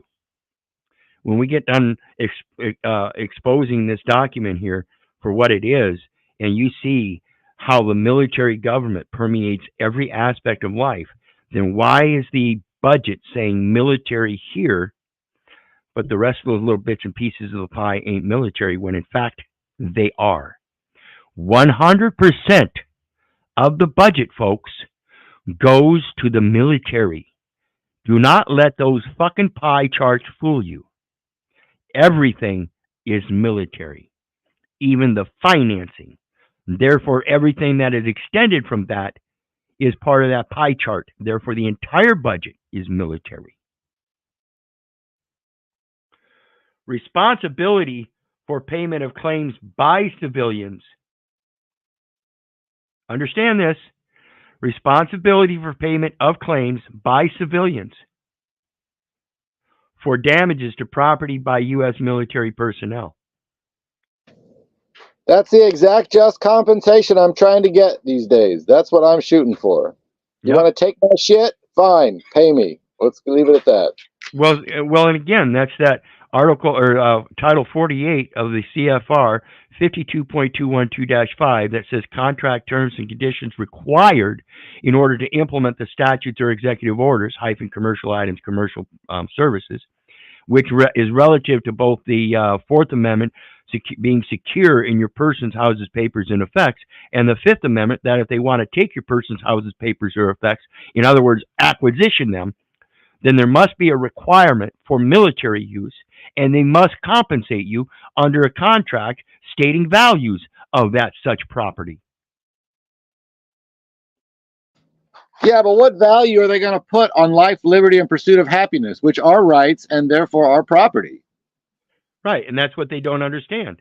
See, all these people that are operating this stuff don't understand the lingua franca that they've been indoctrinated in, so they're just going to sit there and say, I'm just doing my job. This is why it's so important that we have to learn this as the people, so that we can start changing that military civilian system by enforcing the knowledge that we have, because that's truly the power.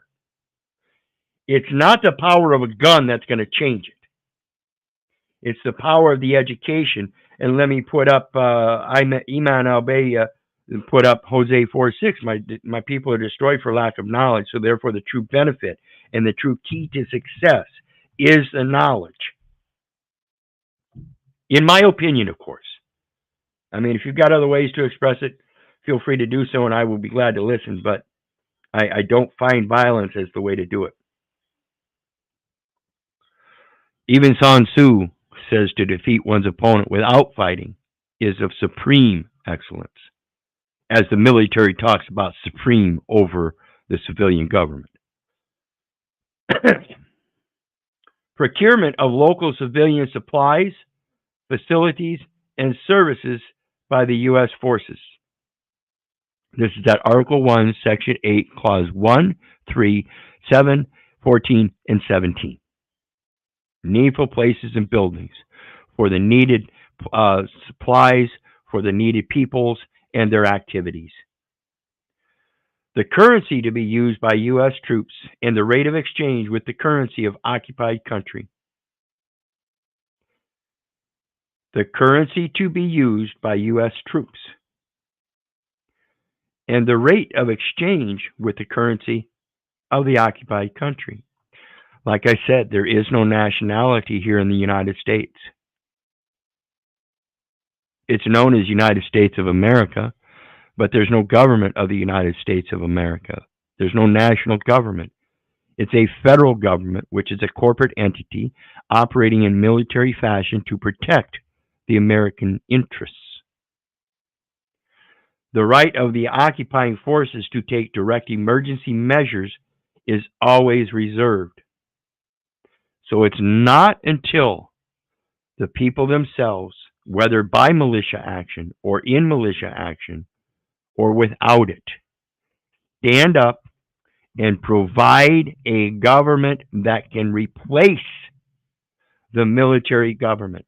And again, I remind you, Sun Tzu says to defeat one's opponent without fighting is of supreme excellence.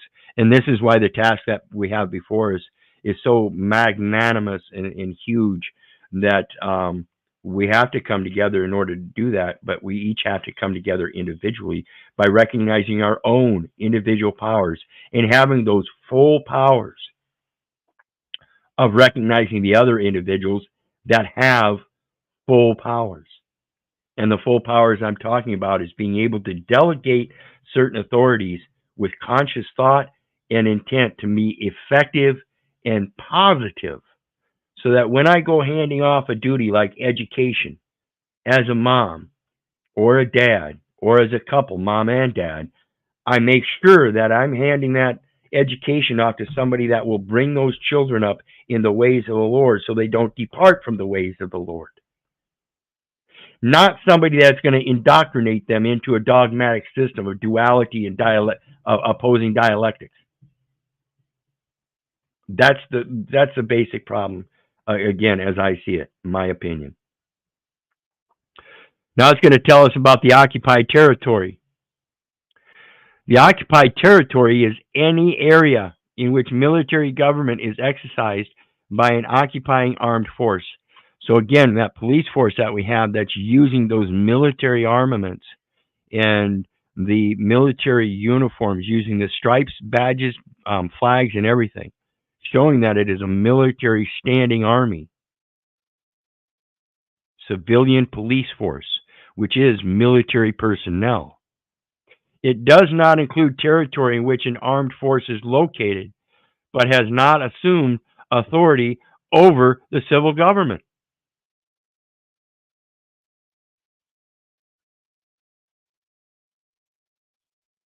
It does not include a territory in which an armed force is located, but has not assumed authority over the civil government. So the local police force has assumed authority over the civil government. How did they do that? Okay. The sheriff has authority over the land. The police have authority over the contracts. Again, the mayoral form of government, considered a major form of government, is an extension of the long-arm statutes of Washington, D.C. for at-arm's length contracts with the civilians. And you're the civilians that go in and make those at-arm's length contracts with the local utilities, water company, landlords, and all this, the businesses and everything, by using those instrumentalities, those financial instrumentalities of government, and signing your wet ink signature on those documents. You're performing literally the same functions. As a contract officer, a contract postal unit, by posting data elements to their record under a presumed authority that you could do so without any liabilities, without knowing how to safeguard those liabilities. Liberated territory. Liberated territory is occupied territory, United States or allied. So they're saying that the United States is a liberated territory. Well, where is the United States located? It's located in Washington, D.C. So if it's in Washington, D.C., and United States is the liberated territory, is Washington, D.C. itself liberated, which has been recovered by action of an armed occupying force from enemy occupation or from rebels treated as belligerents. So the liberated territory is occupied territory, United States in this case, is located in Washington, D.C., And so what we have is the Library of Congress, which has all of the records of the United States that have been collected up. All of those national treasures. Remember, here a few years ago, people were trying to destroy those national treasures. So they've been taken off the grounds, the lands, the soil of certain places where people wanted to destroy those national treasures and been locked up safe so that the rebels and belligerents in their protests, their peaceful protests, wouldn't destroy said national treasures. So merely it's the record. And again, that's that National Archives record. It's a national treasure. They're going to logistically log in all the data elements that they consider a national treasure of importance to define the United States. Authority for establishment. The rules of international law and established customs of war provide the authority for the control by military government, and such control is exercised in accordance therewith. The rules of international law and the established customs of war. So the rules of international law as laid down in the law of nations would be established customs of war.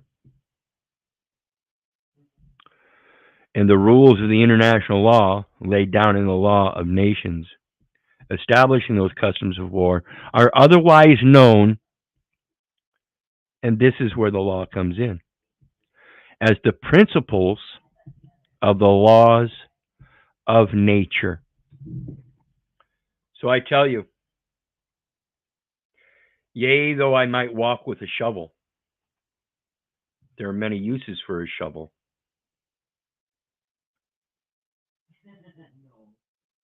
Yea, though I walk with a gun, it's not necessarily for war. So in our everyday interactions, we have to understand that when we go around using these laws, using these languages as if though we know what we're actually doing and saying, we might want to start thinking twice.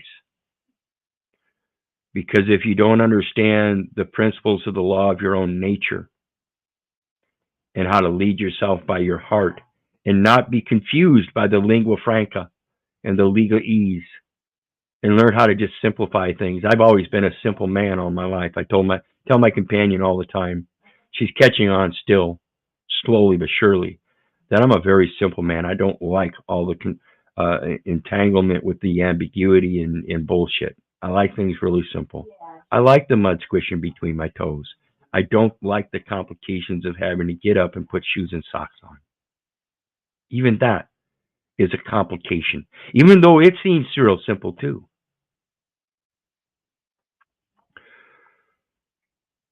So let's get back to it.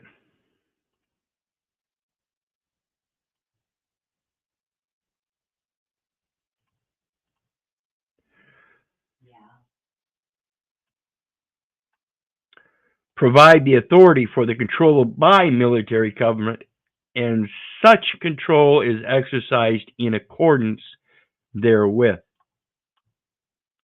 So it's always supposed to be according to international law and established customs of war. And this again goes to that paperwork under the UCC for vendors is literally known as the Battle of the Forms. It is a customs of war practice to battle, even if you use words to do so instead of a shovel, instead of a gun. So again, to defeat one's opponent without fighting is of supreme excellence because you know the simple basics of the words. You don't need to pick up a gun. You don't need to pick up a shovel. You should be able to learn how to stop this stuff before it gets to those points. The exercise of such control is assumed upon the occupation of an area by force or agreement. And Congress walked out Sindai. So it was literally just an allied force that walked in and said, okay, well, we'll provide you for a government until you learn how to stand up on your own. But in the meantime, we're only going to teach you so much that you probably ain't going to rise up and create your own government again. The rules of land warfare, which govern armed forces of the United States, are set forth in War Department Field Manual 2710 and War Department Technical Manual 27-251. Command responsibility. The theater commander, he's the one directing everything. He's the director. Remember, we talked about the director. He's gonna direct everything. He's gonna be there with the monophone and or megaphone and speaking out to everybody, telling them what to do. He's commanding everything, just like the orchestrator in front of a set of musicians. He's gonna sit there and he's gonna do this and all that and orchestrate it. Okay, it's all a big show, folks. Bears full responsibility for military government. Therefore, he is usually designated as military governor or civil affairs administrator, but is authorized to delegate his authority and title in whole or in part to a subordinate commander. Article 38 of the Liber Code. If the owner has not fled, the commanding officer shall cause receipts to be issued that may serve the spoliated owner indemnification. It's reciprocal, folks. He has all the powers granted by international law. He has full powers, plenipotentiary powers and plenary powers, as we just discussed here a few days ago. And the customs of war, Field Manual 2710, and all powers delegated to him by the executive branch of the United States government. Reason for establishment. The reason for the establishment of a military government are either military necessity as a right or the obligation imposed by international law, or obligations incurred by a treaty or other agreement with the government or combination of governments having jurisdiction. So again, we go to the taxes being paid to the UN and President Trump saying, no, we're not going to support you any further if you don't start paying your taxes. We're not going to give you that military protection if you don't start paying your taxes. I don't care if he said it or not, understand why he said it, but it doesn't matter that he said it because the UN is already expressed to do so. That's the very reason that they stick their nose into everybody's businesses, because they want to know if there's a conflict coming, if the government is going to be destroyed, and whether they're going to step in and provide a government for them. Ain't none of your business again.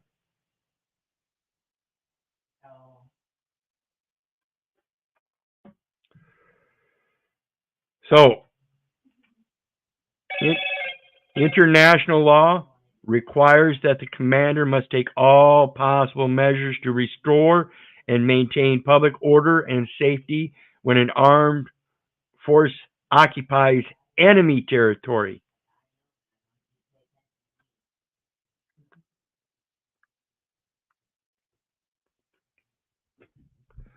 So I got to ask, was the United States at peace with both Israel and Hamas?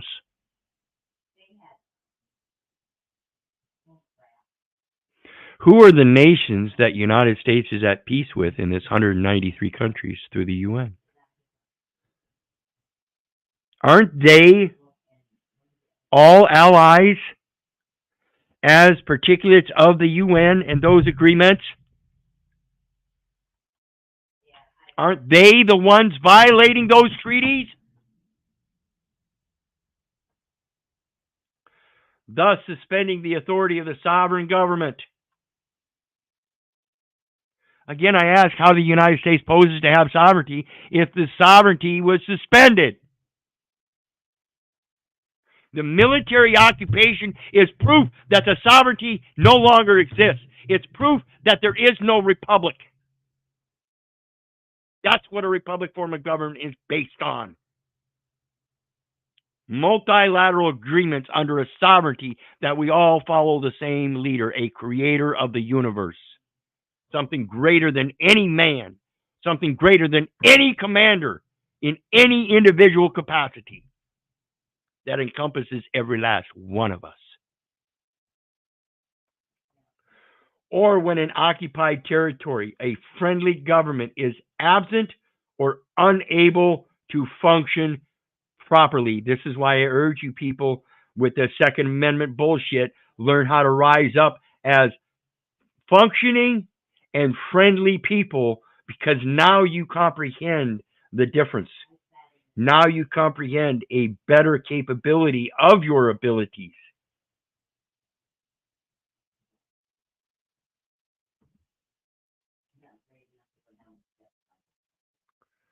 Greetings, JG. How you doing tonight, brother?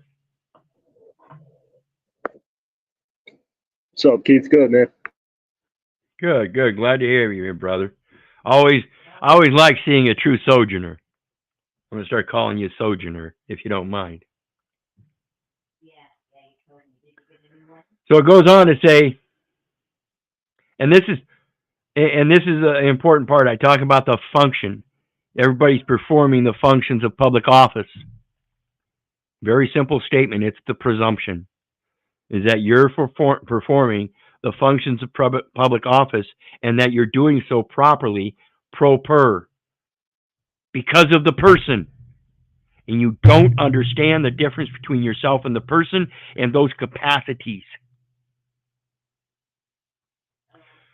Military government is not confined to a belligerent occupation. Under international law and the United States Constitution, it is recognized that military necessity may require establishment of military government in the following cases, with or without consent of the existing or prior government in the territory concerned. Again, this is where Congress walked out sin die. Okay? It's not a belligerence. They came in and said, okay, well, they're not going to govern themselves. We have an interest in their agricultural products and commodities, so we're going to provide a government for them, and hopefully they'll let us do that so long as we're nice to them. And that's why they ended slavery and all of that. They wanted everybody to be part of it because they understood that if the people didn't understand the importance of the commodities and were willing to let somebody else govern them for them instead of being private contracts, then oh goodness, they got all kinds of people that are going to get themselves involved in a international trust, acting and functioning the same way as a public officer and not understand it. They will automatically just go ahead and subject themselves to the fines, fees, and penalties, agreeing that that is fair and just. Allied or United States territory, which has been dominated or occupied or is threatened by an enemy. 18 U.S.C. 7, special maritime territorial jurisdiction is their overlay to be able to go onto the land as a naval force according to the ultimate naval treaty to provide the services for such importing and exporting of the agricultural commodities by the people themselves. In order to do that, the people need us because they're not going to do it themselves. They're just going to stand here and dump everything in the fucking Boston Harbor. Okay? That's the presumption. I placate that if there wasn't, then the people might automatically just go back to the inherent system of bartering and trading locally, wherein that's where your power lies. United States territory recovered from rebels treated as belligerents. That's that Congress walked out sin die. They didn't want rebels coming in and taking over it, so they occupied it themselves. Degree of control exercised by occupying force. In forward combat areas and during early periods of occupation, strict control must be exercised over civilian population. In rear areas, as a suitable civil government is established, less strict controls are required and more authority can be delegated to civil officials. And that's what we have here today, 250 years beyond the Declaration of Independence and all of that. We have now a civilian government that is operating in a corporate fashion, believing they are just doing their job without knowing that they are part of that government and believe that it's just a job, when in fact that ID in their wallet shows that they are an officer or agent or some other representative of that military branch or agency. Very simple. It's all military documentation, and you subject yourself to it and agree to the penalties, even though you're not part of that military.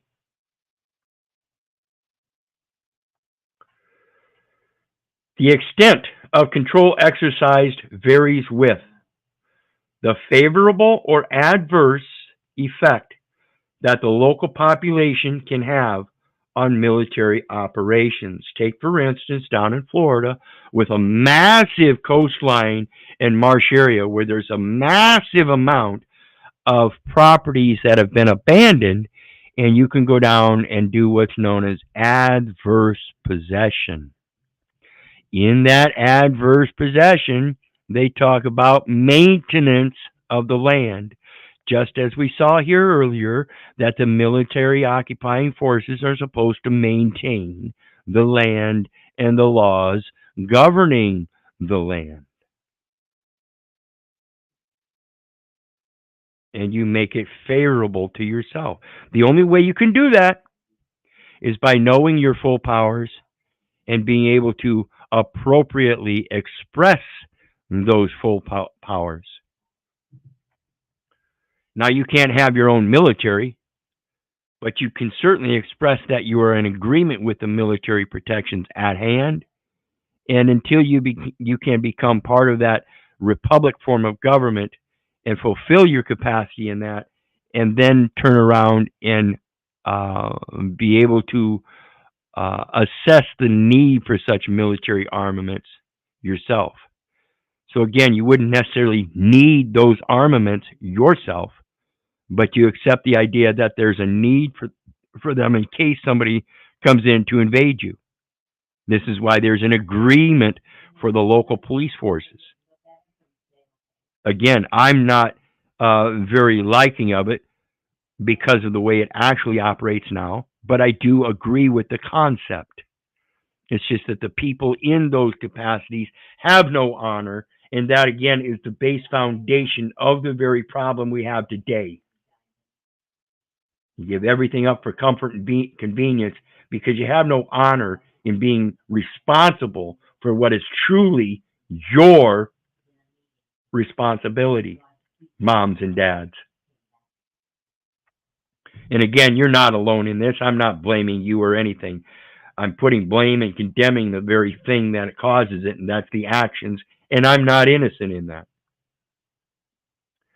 The capability of the local civil government to control the civilian population.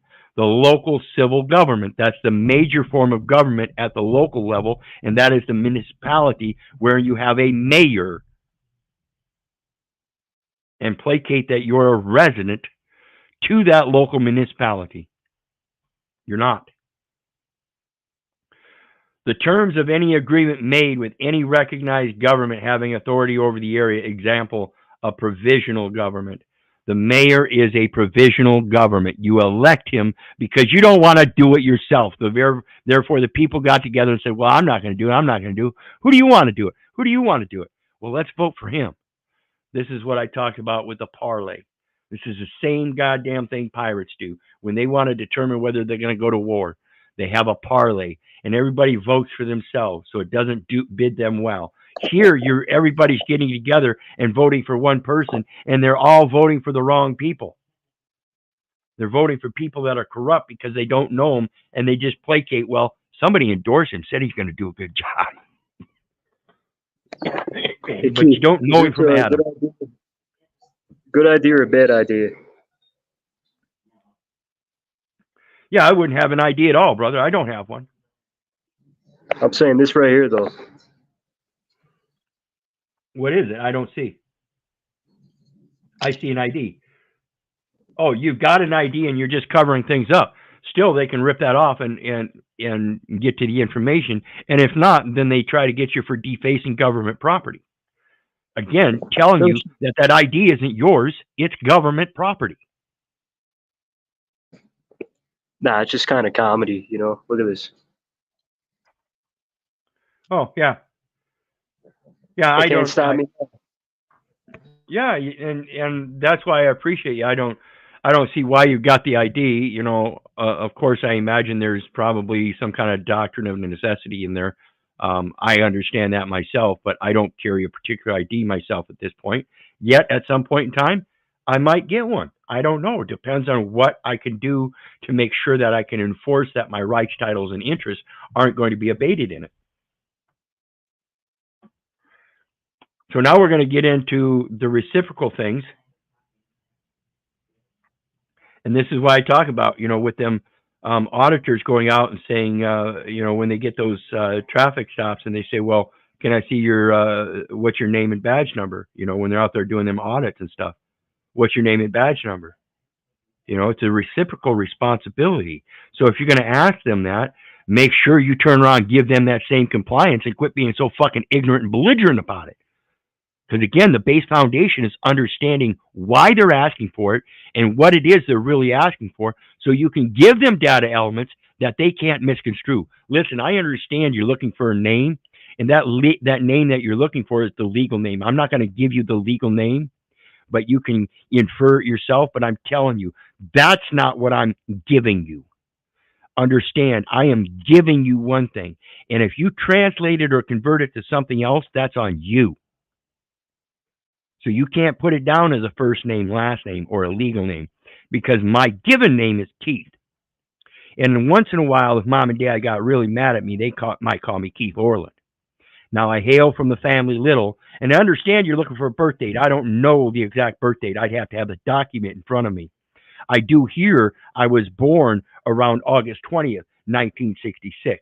So now, not only have I not given him a birth date, but if he writes it down as a birth date, there is a document that I can get as holder in due course that will prove that not only did he not know the right birth date, but in fact, he did take what I said was the day I was born on and put it down as a birth date, proving his incompetence.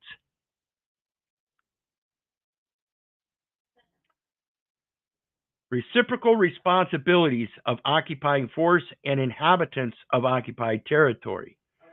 The occupier has the right, as limited by international law and established custom, to demand and enforce from the inhabitants of the occupied area the obedience necessary to achieve the following.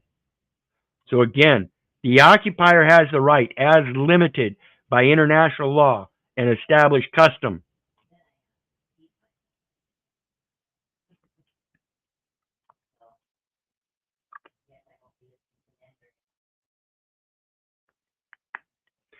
No person shall be subject to a penalty for failing to comply with the collection of information display a currently that doesn't display that does not display a currently valid OMB control number. Let me ask you, does that license that you have in your wallet, does that currently display a valid OMB number? And then they turn around and give you a traffic citation that doesn't display a currently valid OMB number. You see why I question this stuff, folks?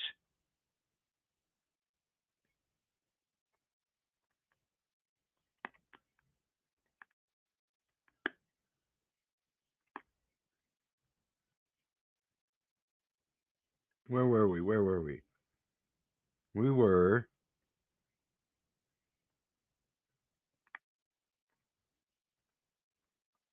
That's right. Here's where we're going to get to the good point. Okay. This is where they're going to tell you in the reciprocal responsibilities, your intent to achieve the following. To achieve the following. What is it the reciprocal intent to achieve is?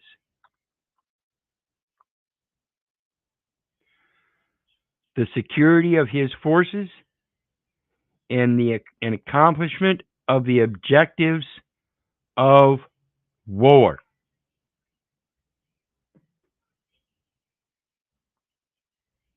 What happened to peace? What happened to peace and the non-combatant, peaceful, quote, civilians on the American lands that hasn't been at war since 1860, when Congress walked out and died? What happened? Huh? So the security of his forces and accomplishment of the objectives of war. Well, one of the objectives of war is to help a indigenous government raise itself. Then why has it been over 150 years, folks? Now, this one's only 1949, but again, the intents and principles follow back throughout the eons and are just being manipulated and changed for your own, for control of civilian populations. So it's not until the people wake up in mass and grow up in mass and rise up in mass in knowledge, not in armaments. Granted, again, I'm not going to dispel that. That is the inherent right and the inherent ability to be able to protect. So it is part of having full powers, and therefore it can't be dismissed. But I'm saying there's a better way than just trying to go around with a shovel, if you know what I mean.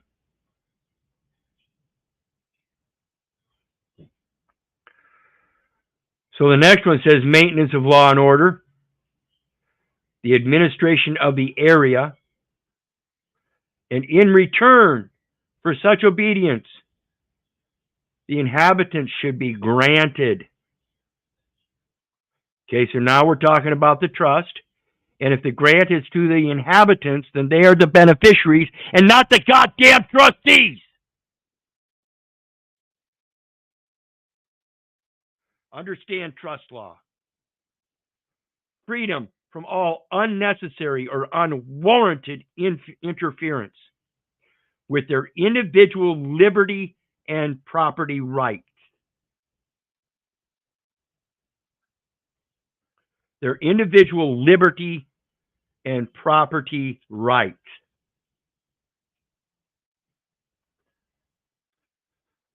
Period of control. And this goes again to your own sovereignty and recognizing yourself as your own master and being able to have the full powers to make your own discernments in every situation. And this again is why that publication system is there, is to teach you to just remember to respond the same way and not use your logical thought processes so that you can change your opinions and decisions and choices as they too change. See, it's like the addict that wants to remain in his fucked up world and expect that the changing world around him will fix him. No, you've got to understand that the problem isn't the rest of the world and its changes, but your inability to accept and adapt to the changes. That's what the public education system does. It indoctrinates you into believing that you can live a nice, complacent, comfortable life that will never have to change. And all you have to do is grow in that prosperity of all the riches and gold. It's bullshit. You've been you've been deceived. Greetings, warrior of truth. How you doing tonight? Hey, how's it going? All I know is I heard something about a shovel, and I said, hey, this is all me. I'm talking about my younger days when I used a shovel to resolve a situation. Of course, it was only because of the situation that I ended up using a shovel. But it's one of those things where sometimes you're better off beating somebody without the shovel. And just because they raised it over my head and made a threat doesn't mean I I necessarily had to take it back from him and do what he was talking about. Sometimes Right. it is. I was thinking paperwork, then shovel. Yep. Yep. So back into it, says period of control.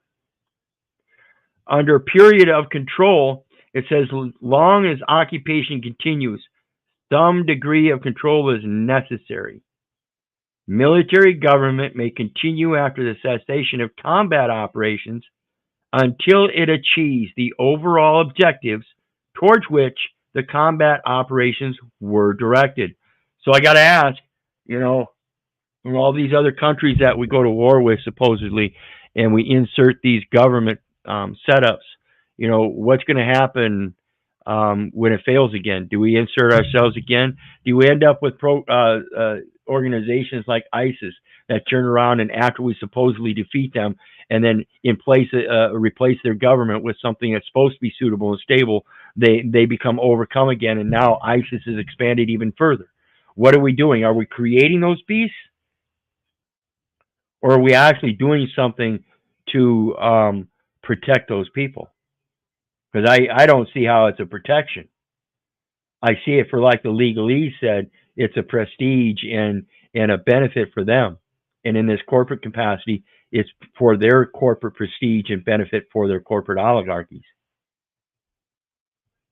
Yeah, that's where I think your cryptocurrency and blockchain comes into play, because governments are warring with governments, and we're not necessarily as people warring with the people of these other countries. So we need to be peer to peer, communicate with them and contract with them and forget the damn government.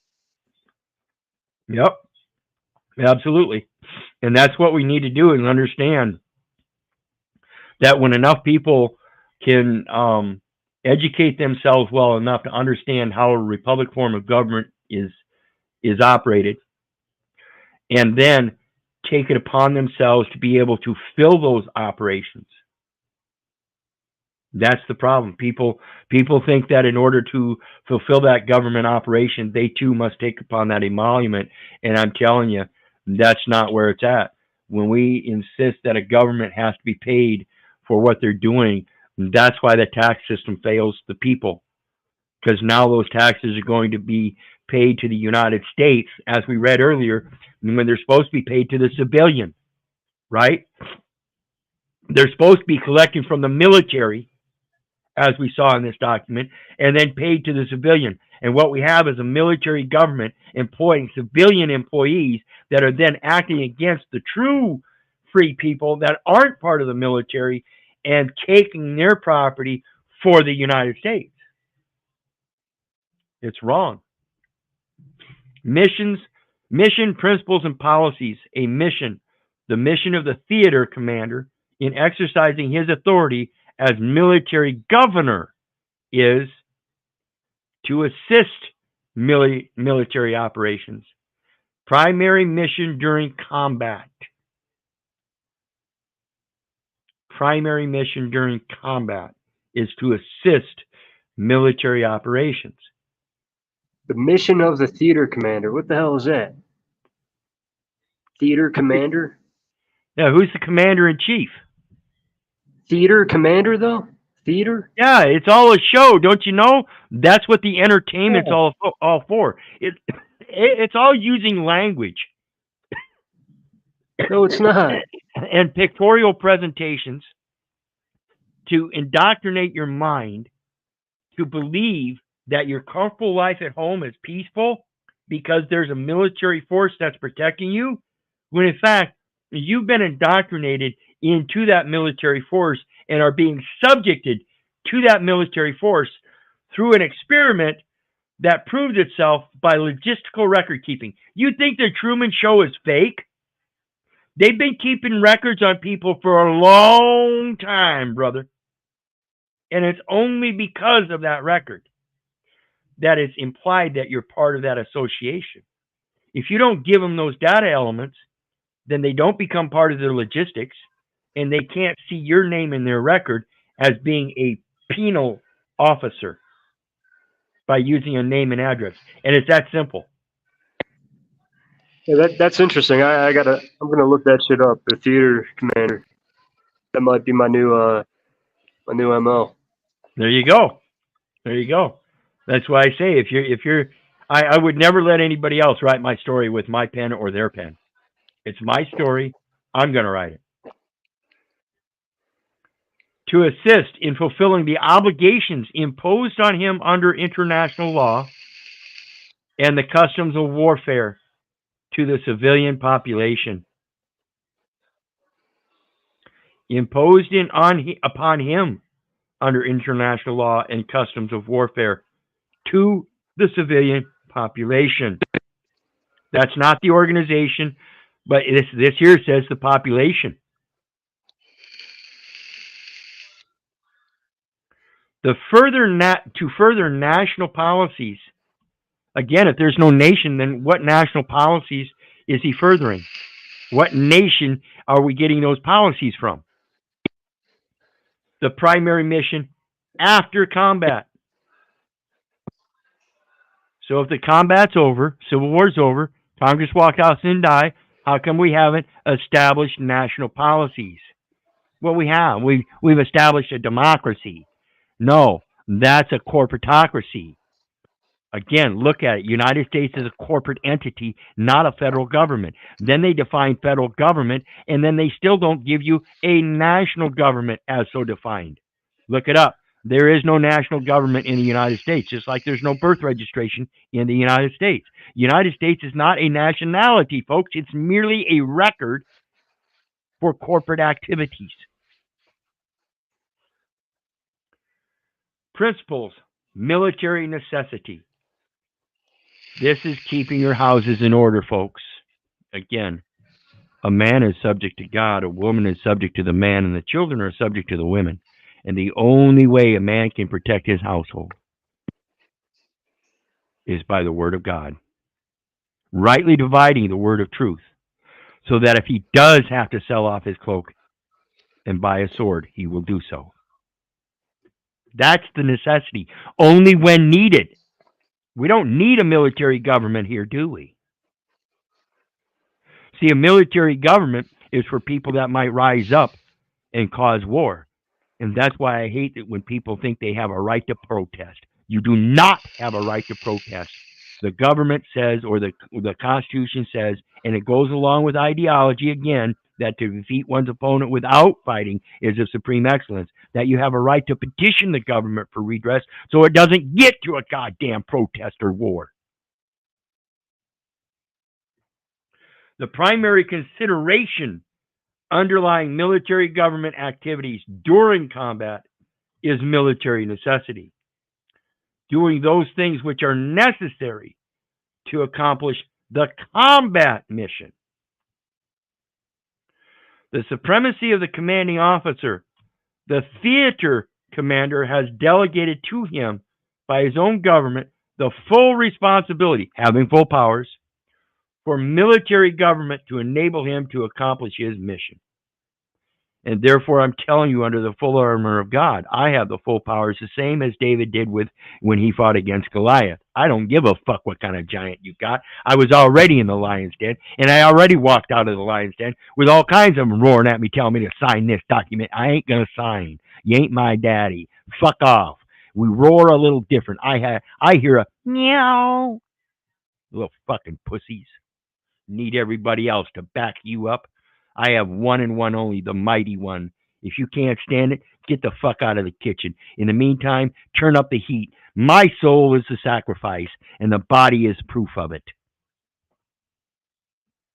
3, personnel assigned to the military government duties. Personnel assigned to military government duties. So let's talk about that enumeration at birth, wherein they assigned a social security number to the individual's name that then identifies a record and is known as an individual, and they keep records on individuals, and those are supposedly employees under 5 U.S.C. 551A. 5 U.S. Code employees, individual records 551A. And that says, again, if it's a military code, they are military employees and therefore military personnel. And this, of course, again, is why the military or civilians have the right to arrest or make citizens arrests. The law is uniform throughout all jurisdictions. If they have a right to do something, you do too. You just have to learn how to do so and assert it in the proper way. To defeat one's opponent without fighting is of supreme excellence. They found a way to use paperwork to have other people come get you and do things. Theater Leviticus, commanders, theater strategy, organize the theaters, and establish command relationships for effective joint operations. I thought it was something a little different, but I got it now. It's all military operations. And when we think about that, let me pull up King James Version, Leviticus 25 verse 44. Because when it comes to these people that put me in that cage and act like lions, roaring at me, telling me I got to do this and I got to do that,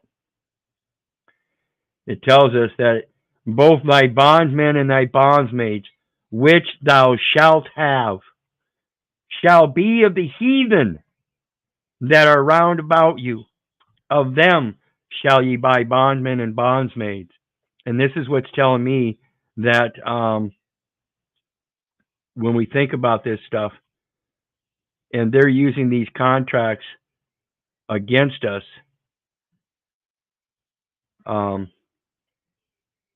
when we learn how to flip the script and use the contract against them, now we get the benefit and we make them the slave in doing so. We give up our slavery and we no longer fall to the idiocy of the language.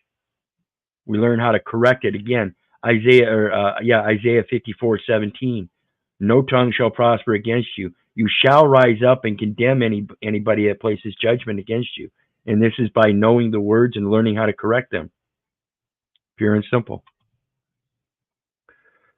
So, continuing on, it says, commands having area responsibility have special staff sections composed of military government officers who prepare plans for, advise commanders and staffs concerning, and perform staff supervision of military government units. Again, it is United States for a reason. It is united military contracts. You are a contract postal unit. You're a contract officer, agent, instrumentality officer, whatever. It's a usufruct, and they're using your idiocy against you. Attach, and again, I'm not saying I'm all better than that. I'm saying I've learned. I used to be that same bitch-ass slave, folks. Attached to combat units and administrative commands having area responsibility are military government units which supervise civil government administration. So who's supervising the administrative courts? Why do you think that admiralty flag is in that court? Don't let any judge sit there and say, I don't know what the fuck I'm talking about. The administration is supervised by the occupying military force. Believe it or not. Argue it all you want, but you're going to have to argue it with the occupying military force, not me. Civilian commercial activities and civilian service organizations. So they have to be commercial and they have to be services. Okay? You have to be a servant in commerce. These units do not duplicate the functions of other military units, but rely on administrative and technical services for appropriate assistance, not authority. Assistance, not any kind of authority, delegated or otherwise. and this goes to the 10th Amendment, the powers not otherwise delegated unto the United States in the Constitution and not prohibited by it or to it in the Constitution shall therefore be reserved to the states respectively or the people. Flexibility of plan. Military government plans must be sufficiently flexible to facilitate, remember these terms, the utilization of existing governments and of as many civilian services as possible. So while you're doing your job in that civilian service, again, you are merely part of a flexible plan. Continuity of plan and personnel means there has to be a continuous nexus tying them together for that supposed authority. Efficient control of civilians in any community requires continuity of control by the same personnel and a minimum of change in policies. A minimum of change in policies, not hundreds of policies every goddamn year, building more and more upon the policies that they already have, placating that they somehow have some magical control over everybody. It's all false, people. Once they are promulgated. Facilitating policies injure prestige of the occupying forces. Vacillating policies injure the prestige of occupying forces. You guys understand that? Do you know what vacillating means?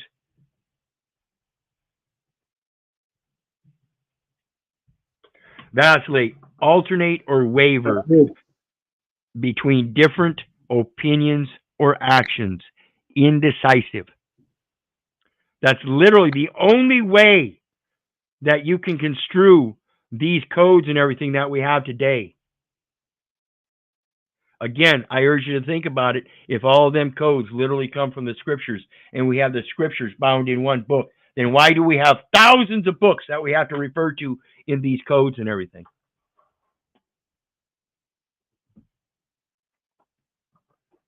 Absolutely.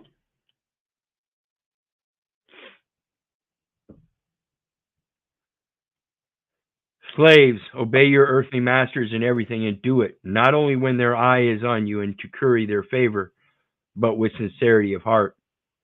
But see, it's earthly masters, not earthly heathens. These people aren't masters. This is the thing about, Keith, how are you going to learn how to fly like an eagle if you keep hanging with that flock of turkeys? Mom, you're dressing people with the same fucking paintbrush. You think that an attorney is an eagle. That attorney is fucking corrupt. I don't see him as the eagle. I see him as a pile of shit. While the guy over here next to me with the long hair, buck teeth, and sandals and uneven pant legs or something, that's a true motherfucker because his actions speak louder than his words. He ain't never offended me. He ain't never thought about taking shit from me just because he fucking wanted to or somebody else said he could. See, we have to learn that these scriptures that we go through, again, I don't stand on the scriptures. I use them. It's a usufruct system. And if you know how to use them, you can change them up for your purposes to express an idea that is clear and succinct. Again, not even equating it to truth, but factual here and now. It's not about being anything other than yourself and being able to discern what your part in this world is. Not listening to what everybody else is calling you in those ad hominems and saying, well, you belong here, and telling you, now you got to go there and do that. That's only the way people wish it would work because they want control. So, Policies. People Go don't ahead. know what they want. Exactly. And that's the ironic part of it, JG. You know, and this is one of the things that I appreciate about you going and riding the country and not sitting there in front of a fucking boob tube and eating all the processed foods and drinking the poisonous drinks and everything. You know, there comes a point in our lives, people, that we have to understand that we need to learn how to do things for ourselves. And if we don't, and we keep teaching our younger children that somebody else will do it for them, this is how you do it, how you get them to do it. We're in my opinion, again, of course, it's the only thing I can place is that, in my opinion, we're just going to be in a greater degradation of ourselves. We only fault or put ourselves in a bad spot by taking on those conveniences, thinking that they're going to be a benefit, and that's the only way. The way they can truly be a benefit is if you see that as a benefit yourself. I don't see it as a benefit.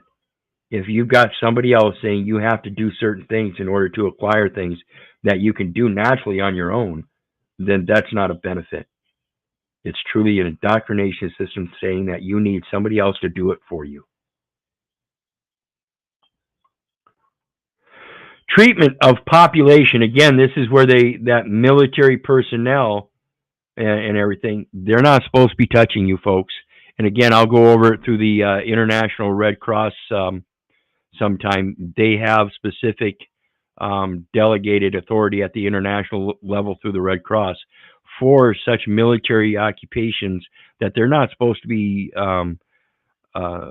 acting in such a way towards the civilian populations at all. So the IRC is a international equivalent to what's being stated here. This is just from the local military, the occupying force itself, while the IRC will show you and equate it the way I'm stating it, that they're not supposed to be pulling us over alongside the road. They're not supposed to be trying to pull in taxes from the civilian population when the tax is supposed to come from the military and be paid to the civilian population for their very use of the things that they get from the military or from the civilian population under those agriculture and commodities. See, that's why I say the taxes have already been paid through the gross domestic product. It goes to the IMF and gets deposited as a credit, and that's a credit to the people, not to the military. The military merely gathered it through its commodities exchange and put a value to it and donated that a certain percentage of that value to the IMF. That's supposed to go back to the people. International requires and sound policy dictates just and reasonable treatment of inhabitants of occupied territory. This is again why I say if this nation really thinks it's strong, it would educate the people in this stuff so that they could prove that it's strong and have its own government. But instead, we have a military government that is out there fighting wars in foreign countries that's saying that it's strong enough to protect its people, but it's just a corporate entity and doesn't have the people's support. It can't.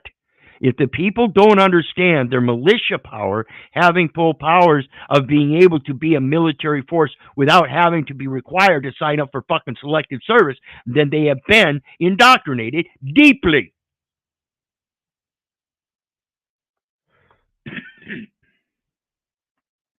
Such treatment encourages the support of the occupier by the inhabitants. You take upon the convenience and comfort of having somebody else provide a government for you because you refuse to stand up for yourself, and that's the material evidence that shows that we ain't going to keep a republic because there's too many lazy fucks out there wanting to have fun sitting back on family night watching boob tube and laughing at somebody else's comedic life. To me, it's sickening. And again, I'm not blaming you. I'm not putting you down. I'm very upset at the actions that and the things that we say and do to each other. Again, not excluding myself. reduces the effort required to maintain law and order, and gain support for national policies. Again, there they go, placating national policies that we don't have. Actually, you could call them national policies all you want. But in effect, if you don't have a national government and all you have is a military government without the indigenous government supporting it, making a national government, then you don't have that national government. And if the indigenous people don't understand their indigenous rights to provide that indigenous government in support of the military government, then again, all you have is the military government.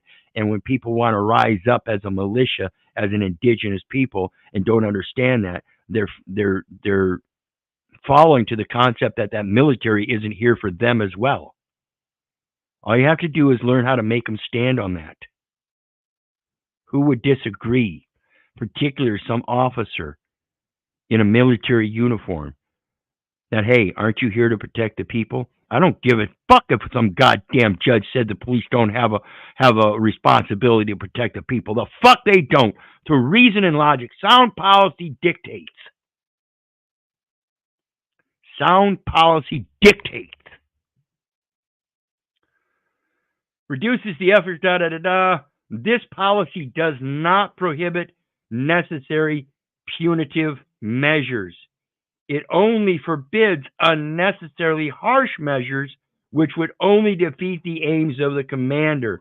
And any measure against a civilian population that is not subject to the very penalties is beyond reason.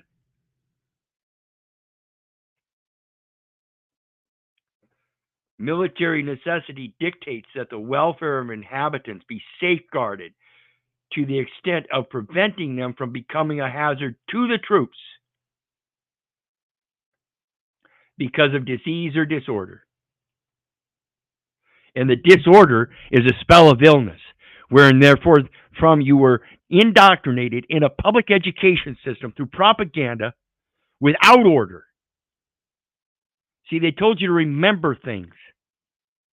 They didn't tell you how to take and observe things in order so you could contemplate them and discern them for yourself so you could react in proper manner. And that's why you think you have a right to protest and be disorderly. Humanity encourages the maintenance of as good conditions as military necessity permits. This is why you have HUD that says that the Section 8 housing has to pass certain inspection requirements. Okay? They have to have maintenance of as good conditions as military necessity permits. Control measures applied to civilian community vary according to the degree of civilian cooperation and the immediate mission of the occupying force. Control measures applied to a civilian community vary according to the degree of civilian cooperation and the immediate mission of the occupying force. So when you rise up in protests in the big cities and they start sending in all that military equipment, now you see where it's coming from. I urge you to stop. Retention of existing laws, customs, and political subdivisions.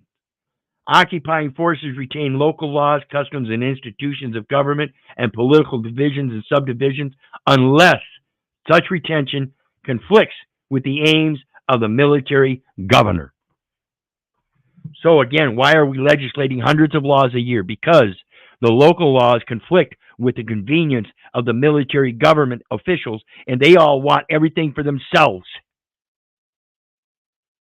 That's why they're using this corporate oligarchy to take over the private investments and steal everything from the dumb people that don't know what's going on. And then turn around and call their military buddies to come get their property for them because you gave it up with a fight as a belligerent combatant because you didn't know anything better.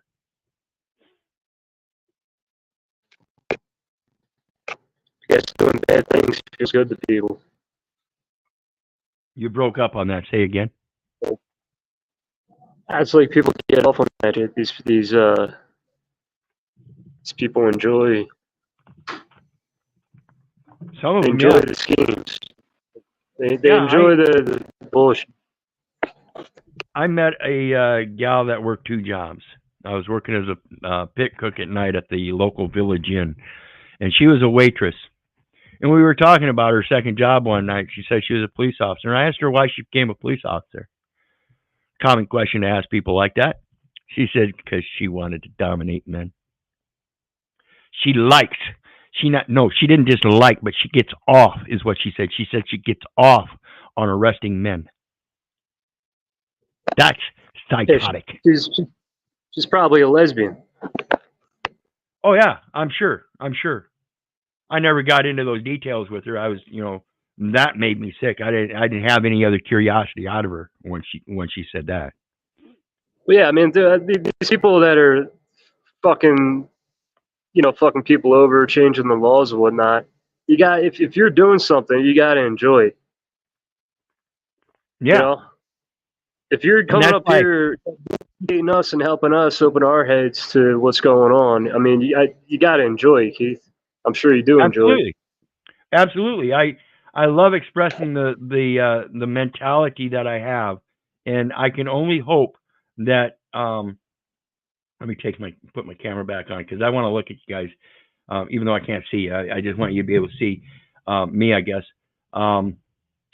I do have a certain level of pride in being able to come forth and do the things that I do with these languages and definitions. And my only thing is that I have hope.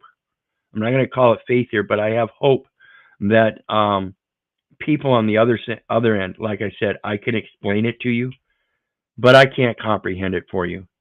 So I can only hope that people will pay attention enough to do their own research. Again, like I said, don't believe me, don't believe the neighbor, don't believe the government. For crying out loud, don't believe your mother. Do your research, not just with me here, but above and beyond here, so you can come to your own discernment as to whether it applies to you. And so I can only hope that you will do those kind of things so that you can come to know the same things that I believe I'm knowing here. And it is what's setting me apart from what my past life was like. I have done several private writings that have negated situations that otherwise would have ended up in court or bank monies come up missing. It's not a matter of having to, what everybody else believes, go out and get a job so you can have an income so you can bring money in, but the ability to be able to rebut the fact that you need the money to begin with when you can negotiate each one so that everybody in that negotiation benefits, and therefore it shouldn't really cost anybody anything.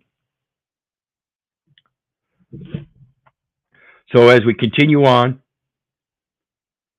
it says retention of local government departments and officials. Military governors may retain, suspend, or discontinue the departments of the civil government and the tenure of officials in accordance with need for them and with policies promulgated by higher authority. Now, this is what we see happening with the U.S. Code as they change the various different things through over the years. We used to have, as we see in this document, the Department of the Army, Department of the Navy, the Department of the Air Force, and the Department of the Marines. Today, we have the Department of Defense, and those are departmental agencies within the Department of Defense today. So now we have one department that has departmental agencies known as the Department of the Army, Department of the Navy. They still remain that department capacity, but now they have a superseding authority of a greater department that was created to delegate authority.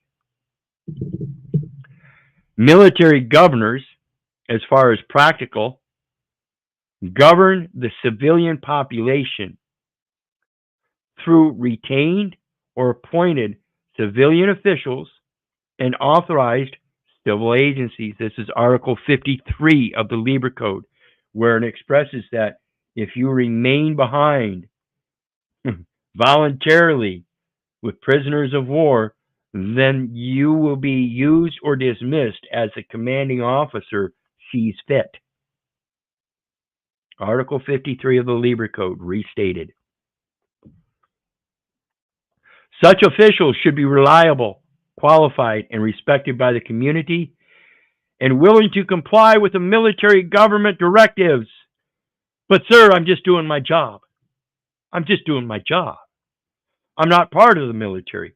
You may not think you are, but you are subject to the supervision of military directives, whether you like it or not. Just because you don't understand the language doesn't mean it's not there, and doesn't mean that's not how it's interpreted or stated. It's in plain writing. You can't restate it any better. Military government personnel avoid acting as operating officials of civil government. Military government personnel avoid acting as operating officials of civil government, while at the same time, officials of the civil government avoid acting as military government personnel, which is in fact what they are. Again, according to the record, in the capacities and delegations of authorities, you're operating in a military capacity. Civilian officials serving under military government direction are provided necessary protection from elements of the population hostile to the United States Armed Forces and military government authority. However, again, we have a nation of people that don't understand it and sit in those occupied offices as police, and then, instead of providing the necessary protections, violate them, and then have those very same courts, administrative courts, that are posing these supposed laws as being valid, are the ones that are saying the police don't have any responsibility to protect. Again, I ask, who the fuck are these people, and where the fuck is their competence?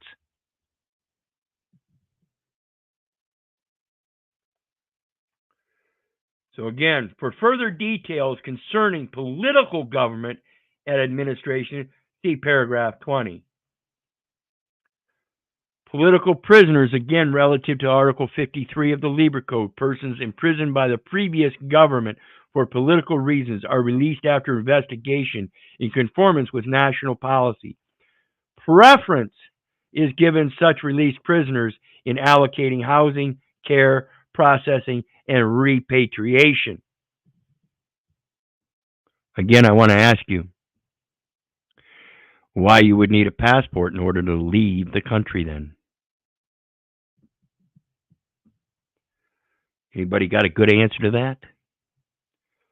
If you're a free man and not subject to penalty, and they're supposed to protect you, why would you need a passport to leave? And why is it they want to let so many goddamn motherfuckers in through the border? And again, I'm not saying that they're supposed to regulate them. I'm just pointing out the inconsistency why they would let so many people in without documentation, while demanding that 380 million people on the land already provide such documentation. It's fucking facetious. Economic policy in relation to occupied areas. The basic economic policy of the United States is to develop occupied areas as a source of supply for further operations, and to use available goods and services for the satisfaction of immediate military and civilian needs.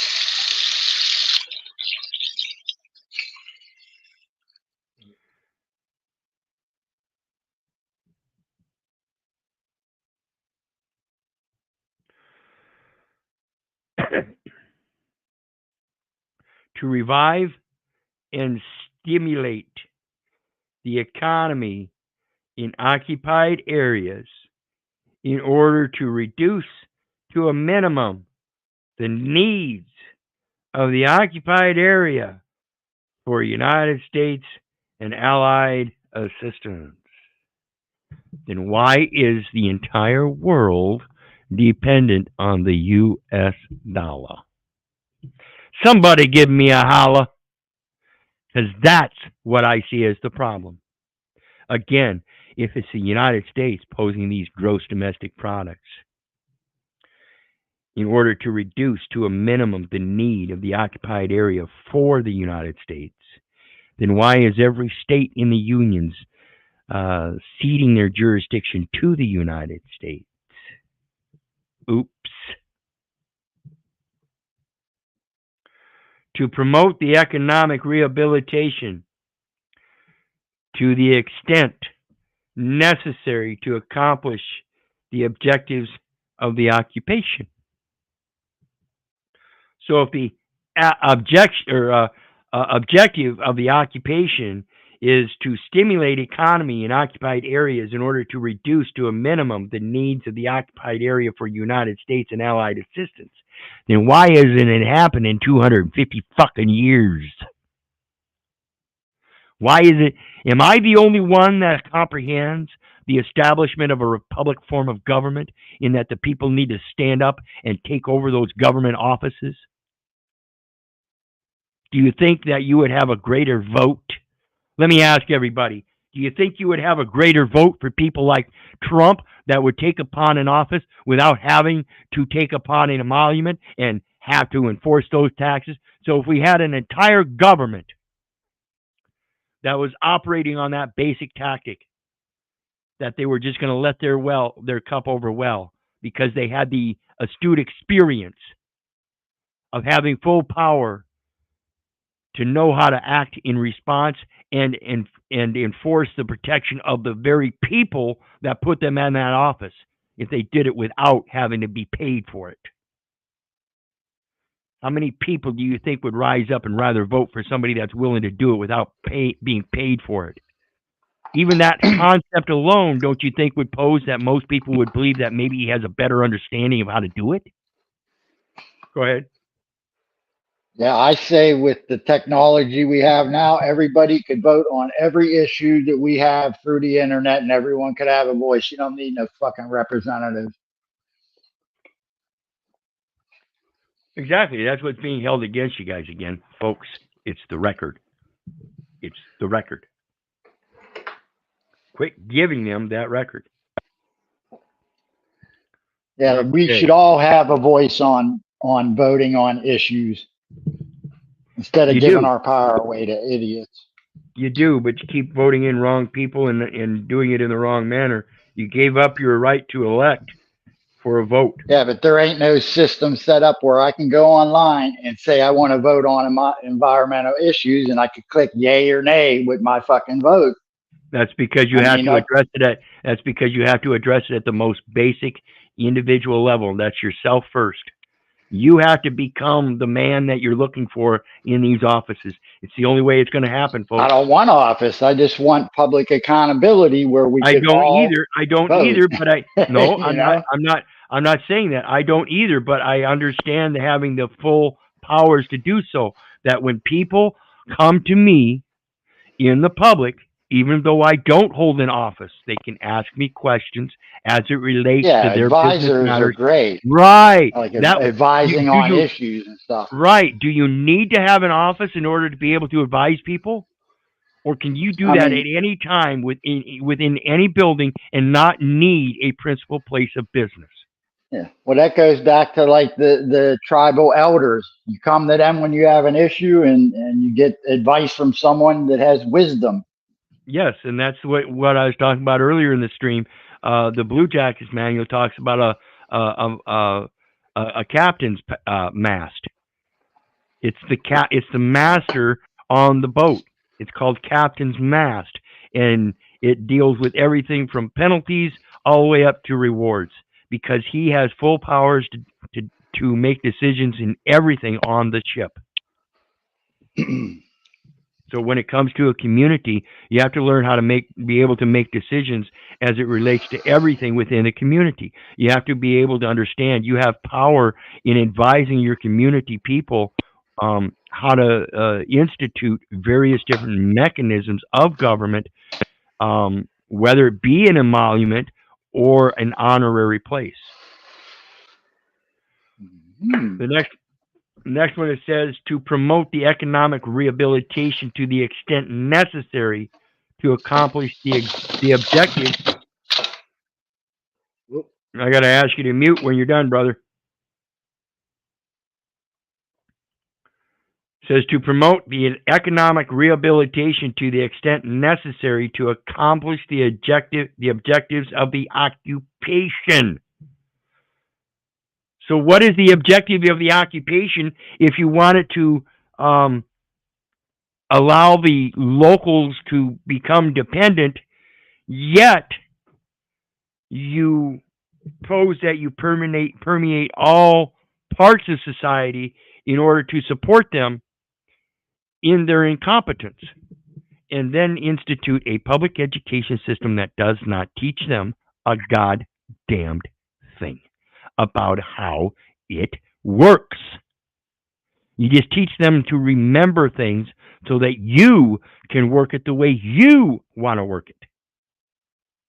Again, I urge people, quit sending your children to them public education, concentration, propaganda, indoctrination camps. For detailed activities to accomplish the objectives stated in A above, see paragraphs 31 through 37. Health of inhabitants of occupied areas. Health of civilians is safeguarded to protect the troops. Health of the civilians is safeguarded to protect the troops and to minimize relief measures required. Then why is it you're requiring everybody to have insurance that then places a fictional cost and tax on the very economic system that you pose is so fucking good for everybody?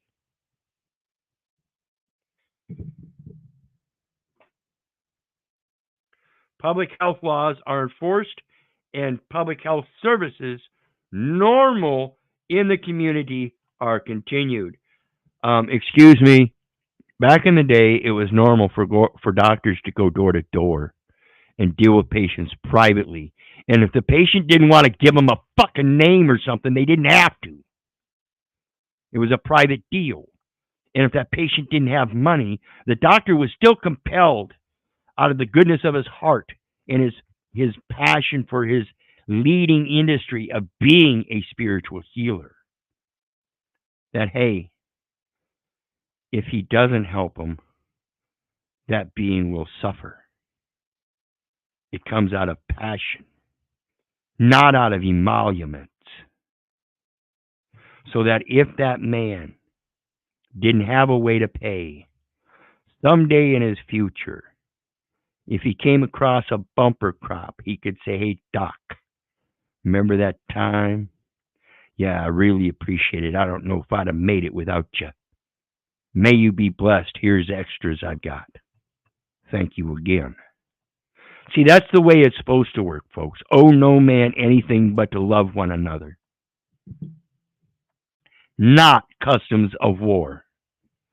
For details concerning implementation of this policy, see paragraph 24. And again, that relates again to the acquisitions under federal regulations 48 CFR 52.212-5, contract terms and conditions required to implement statutes or executive orders, hyphen, commercial items, commercial services. All for the economy, folks. Respect for religious customs and organizations.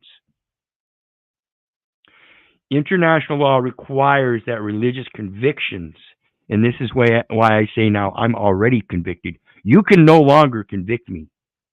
I will stand up and condemn the words that you use to judge me, for none of them shall prosper against me. They shall be used rightly, and practices be respected. Consequently, places of religious worship are not closed unless necessary as a security or sanitary measure. And now you know why all that happened with the 2019 to 2023 bullshit.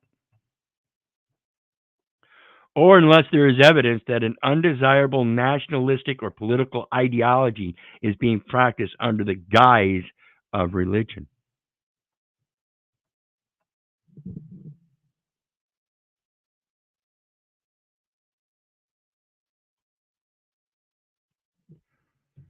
Discriminatory laws. Congress shall make no law respecting the establishment of religion. What? So understand again, this is not a law. Respect for religious customs and organizations. International law requires that religious convictions and practices be respected. Congress shall make no law respecting the establishment of religion. Yet here we are, seeing that Congress is making laws used by local police officers and sanitary measures that aren't there. The vaccine does not work. COVID is fake. I don't give a fuck what you say. That's my opinion. And if you try to strike my channel, again, feel free. But be prepared. See, I don't give a fuck about your false claims, folks. I don't give a fuck about the lingua franca. I don't give a fuck about your legalese. The truth is as it is. This is inconsistent with the very statements that everybody seems to believe, that Congress shall make no law respecting the establishment of religion. Why is that? Because the respecting of the establishment of religion has already been had. It doesn't need to be restated. That's where you get your laws. Because again, above and beyond customs of war, it is inherently known by all military leaders that to defeat one's opponent without fighting is of supreme excellence. So the discriminatory... Excuse me? Say that. Art of War. Yep, Sun Tzu, Art of War. So as we go on, it says discriminatory laws. Discriminatory laws based on race, color, creed, or political convictions may be repealed as soon as the situation permits. Freedom of speech and press. To the extent that military interests are not prejudiced, freedom of speech and press is instituted and maintained. So, freedom of speech and press. To the extent that the military interests are not prejudiced. So in all these corporate activities that are trying to say, hey, you're not supposed to be speaking on that, or that's copyright, or this or that, and then try to get your channel struck, or your comments deleted, or timed out, or whatever, whatever it is, Facebook saying, well, this is false. Fact finders find this is false. Do you really want to post it? Fuck yeah, I want to post it. And while I post it, I'm going to show how ignorant the fucking fact checkers are. And while I'm pointing out how ignorant the fact checkers are, I'm going to point out how ignorant it is that you have a policy saying that a creator can't state what's on his fucking mind as long as it's not threatening, while you pose as a fucking publisher. All you do is provide a platform for other people to publish their creative thoughts, and then you try to interject as if though you have authority to censor them. You ignorant fucks. I love Mark Zuckerberg getting all torn up in front of the fucking legislature. I love it. Eat him up. Show the people of the world how ignorant that fuck is. He was the first one I blocked on Facebook, folks.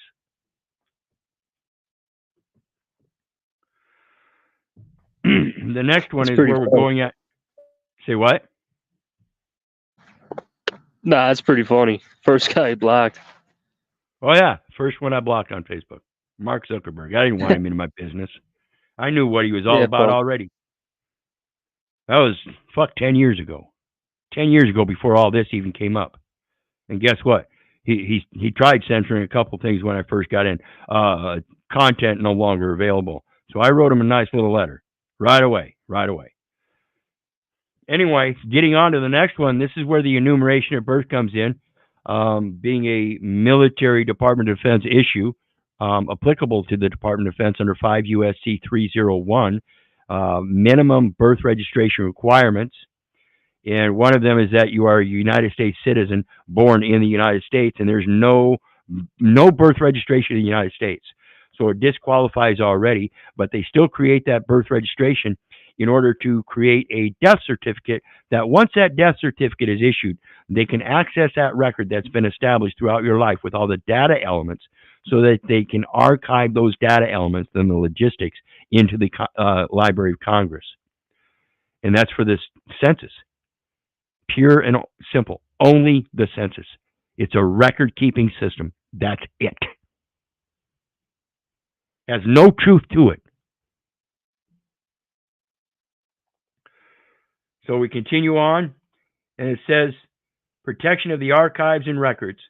Archives and records, both current and historical.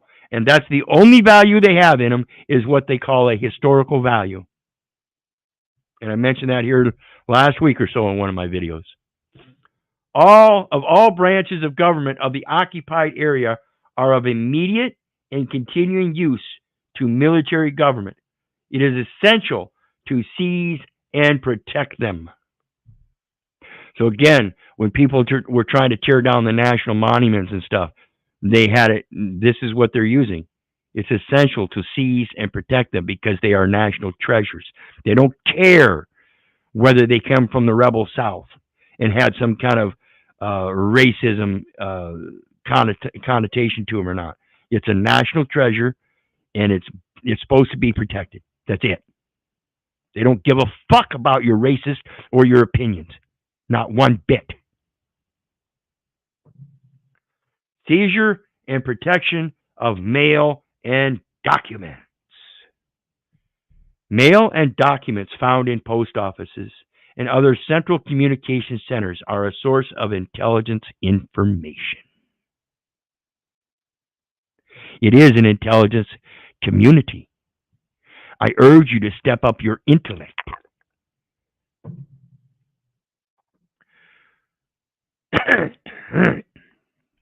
Mail and documents found in post offices and other central communication centers are a source of intelligence information. They are seized and protected and made available to the intelligence agencies. Again, going back to the enumeration at birth, that opens up that record to over 500 agencies nationwide.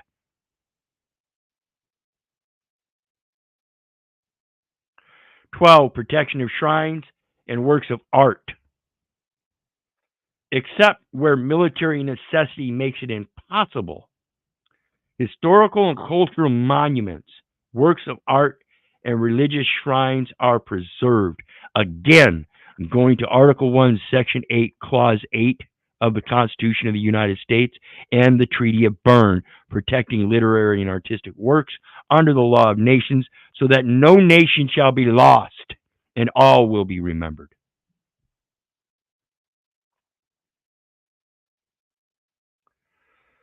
Military government responsibilities. Organization and operations. All this great stuff. We're going to be reading on and trying to compact down into a structure. Theater commander, theater Navy commander, theater Army commander, theater air commander, political advisor. Political advisor. What's this here?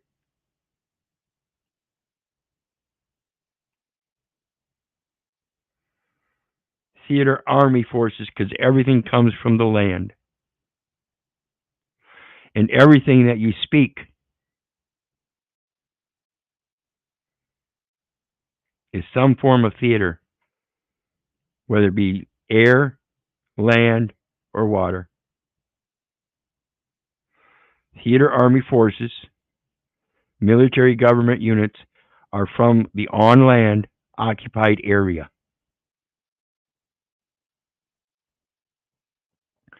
But the Theater Army commander, chief of staff, and general staff are all the writers.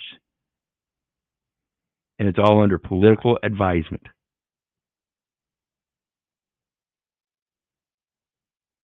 It's all a political advisement. So what political advisement are they getting in a bipartisan system? Is the Theater Army commander Republican or Democratic? Do you guys see a problem in this? I do. So let's go back up.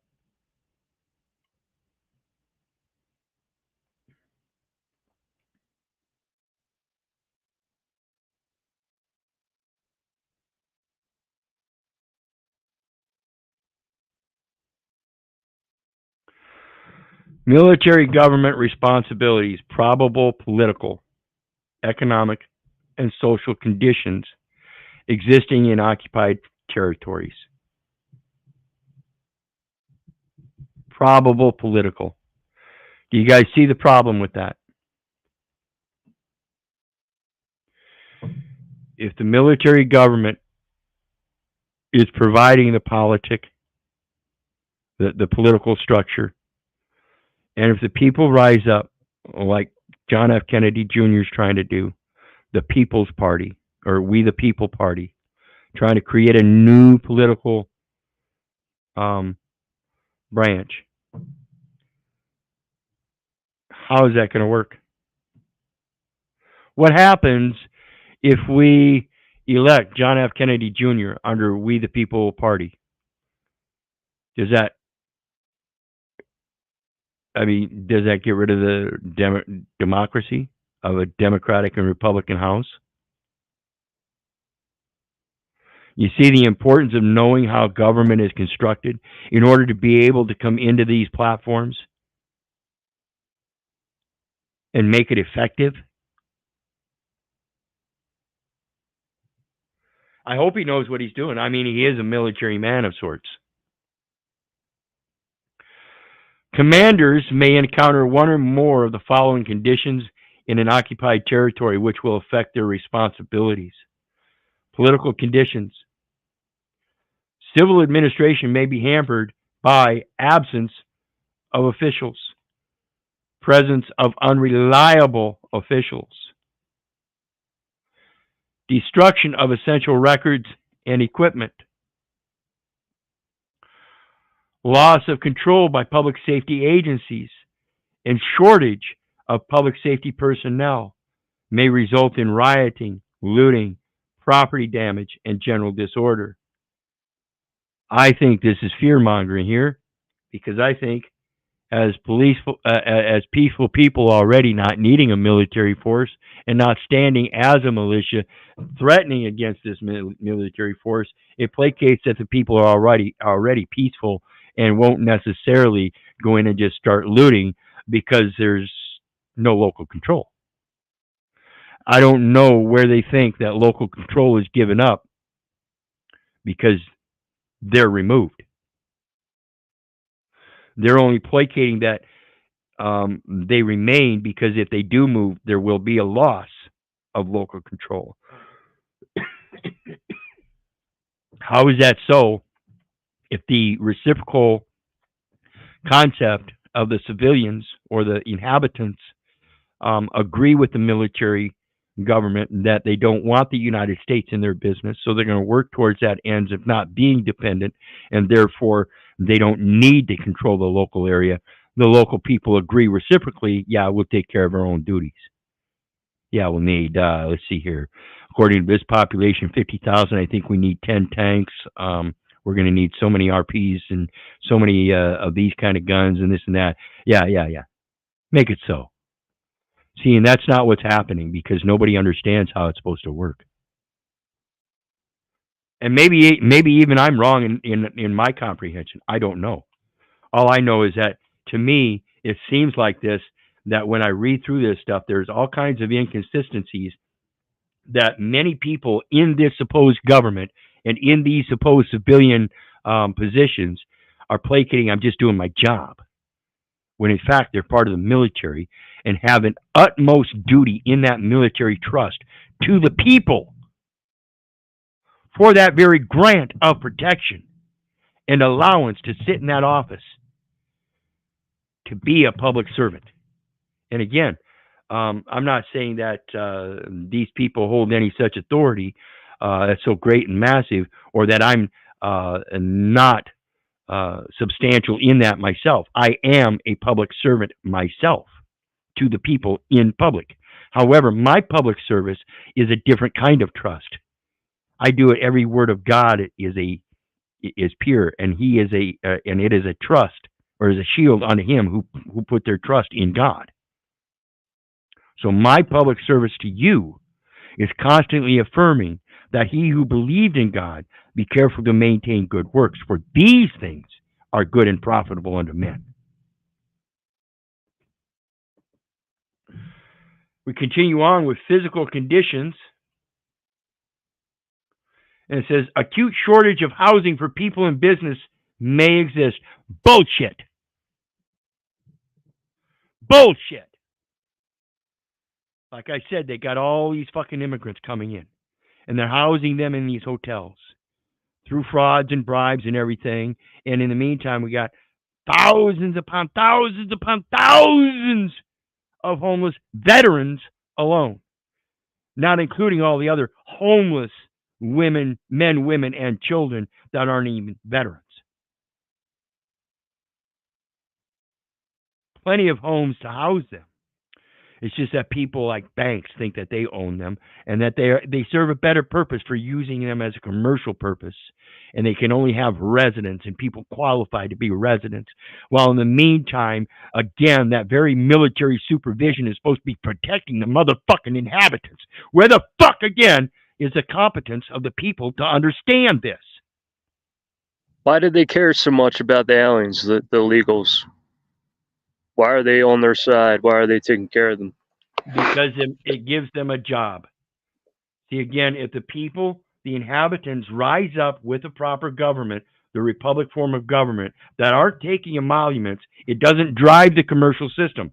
Whereas everybody that's got this job says, I'm just doing my job. And at the end of the day, they're going to go home and they're going to see their family. They're going to have that paycheck. That's the only thing that matters to them. And the only way they can get it and keep it and have it at such an enormous rate so that all they got to do is sit on their ass all day long doing paperwork is to make sure that the people are indoctrinated to believe that they need them to do it for them. So again, when the people learn how to rise up and take responsibility for themselves and know that they have the full powers, only then will people start losing those jobs. Go ahead. You also have to have a border to have a nation. Well, yeah, and it's like we read or heard yesterday in the language thing about frontiers. We no longer have any frontiers here in America. Everybody's supposed to be according. One of the things I gotta point out about this immigration thing. If we already have the USMCA, which is the United States Mexico Canada Agreement, saying that there's already a cooperative agreement, then what the fuck is the problem with letting them motherfuckers come across the border? This just sounds so fucking stupid to me.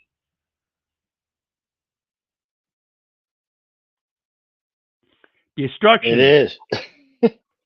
Destruction of essential service installations such as railways, streetcars, electrical power generating and distributing systems, water systems, and sewage systems may have occurred.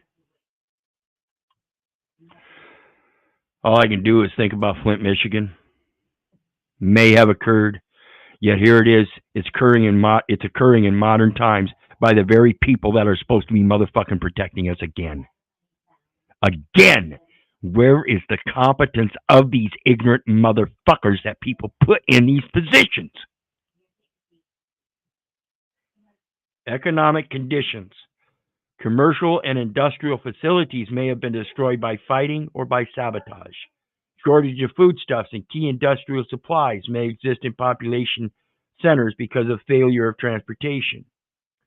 Unemployment of labor. Absence of managerial personnel. Money becoming increasingly less valuable. Social conditions. Large numbers of refugees and displaced persons desiring to be repatriated to their homes may be present. You see where this is going to have an effect on that welfare? Private and public welfare institutions may have been wholly or partially destroyed and may require assistance in securing necessary supplies. Now that they've been assisted and they can secure the necessary supplies, and they've founded themselves on a good foundation and are fully constructed now. Private and public welfare institutions may have been wholly or partially destroyed and may require assistance in securing necessary supplies. They're beyond that point, and now they're in the greedy point where if we let in more people from our southern borders, we can indoctrinate them too. They'll be glad to take up our free education system. See where that goes? Sometimes I often wonder too, as the rhetoric has been going lately, that they're going to have these immigrants in positions of law enforcement.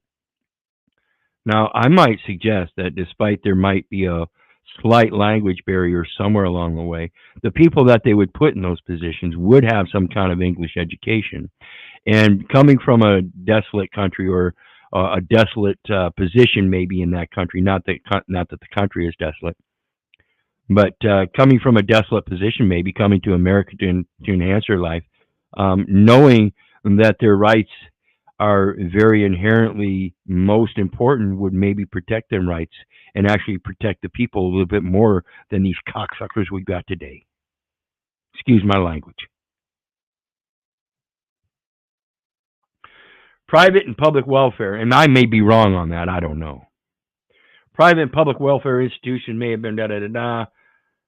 The water supply may be disrupted or polluted. Hospital facilities and medical supplies may be extremely scarce. Dead may be found unburied, and epidemics of disease may be imminent. Epidemics of disease may be imminent. Do you suppose that was a test? Need may greatly exceed the supply of professional personnel, such as doctors and engineers. You know, they had a shortage of doctors and nurses there for a while. And now they're getting rid of some of those doctors, nurses, and police officers. Some places are going unfunding. We've seen people that certain communities that got rid of their entire police force, or certain communities where the entire police force quit. Is any of it coming true? Again, I placate that when it comes down to it on this fucking nation or on this land, the people generally have a more common sense of peacefulness and can do such things by themselves without your military armaments to keep a fence up, or to state a boundary, whether it be emotional or a physical boundary. Again, that's not saying the entire population. I agree. There's a lot of idiots out there, folks. But there's a lot more people like myself out there than you might imagine. Division of military government functions within each command. Military government units. Supervision of civil administration is the principal function of military government units. You guys understand that? Supervision of civil administration is the principal function of military government units. They supervise the policy-making functions of civil government, the policy-making functions of commercial and industrial organizations, and the functioning of voluntary welfare institutions. Social Security is, in fact, voluntary.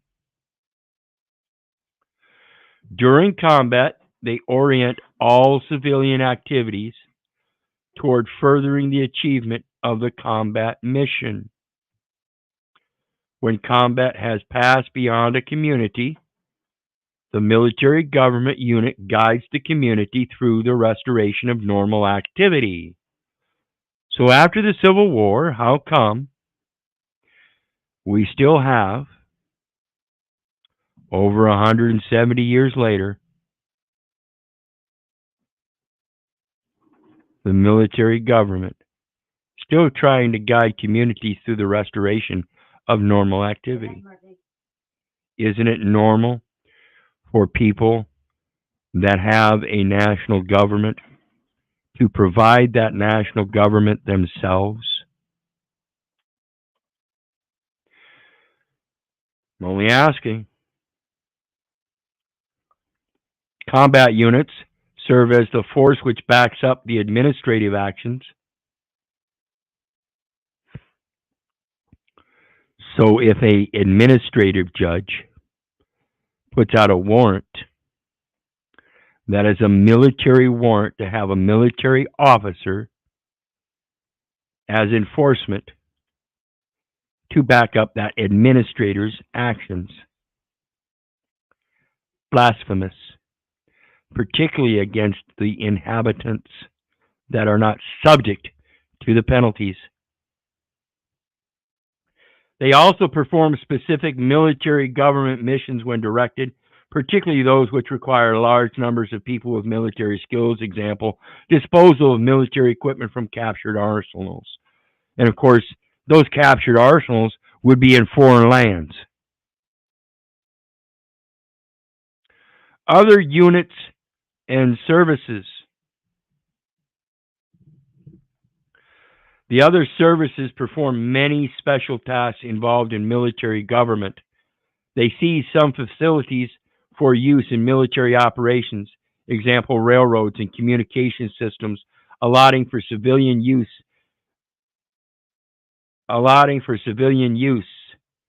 those facilities surplus to military needs or required for civilian use to accomplish military aims.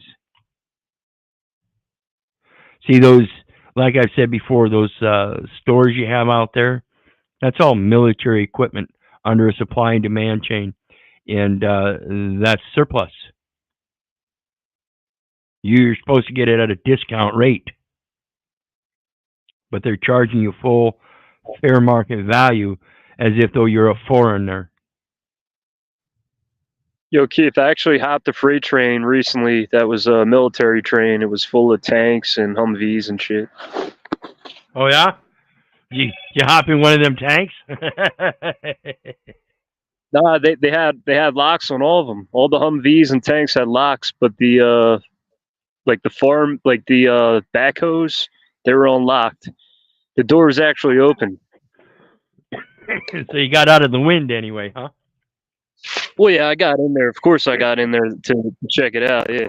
Of course. Don't blame me at all. Wiped down all the fingerprints and left somebody else's ID just in case, huh? They furnish technical advice to military government. You understand that? The other services perform many special tasks involved in military government. So all the people that have these jobs providing these contract services are, again, as they say here, furnishing technical advice to military government. They furnish supplies to military government units. Advancing small amounts of key supplies frequently may enable a civilian industry to produce large quantities of essential supplies where needed, which otherwise would have to be moved long distances from producers in the zone of interior. A good example of this is the furnishing of a few tons of steel cable to enable the mining of thousands of tons of coal. The technical services in turn makes use of available local resources and facilities of the occupied territory. Did you know that you are furnishing personnel services in everything you do? Because the functions are similar to those of the people that they're looking for advice from. Therefore, when they ask for that information and you give it, guess what? You just got used to furnish a resource for them. Those data elements is what they're using against you, folks.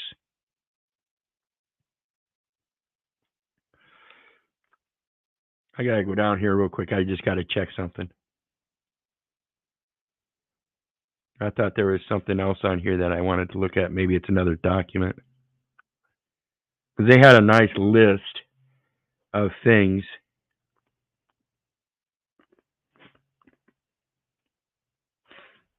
Yeah, it must be another document. We'll go back up here.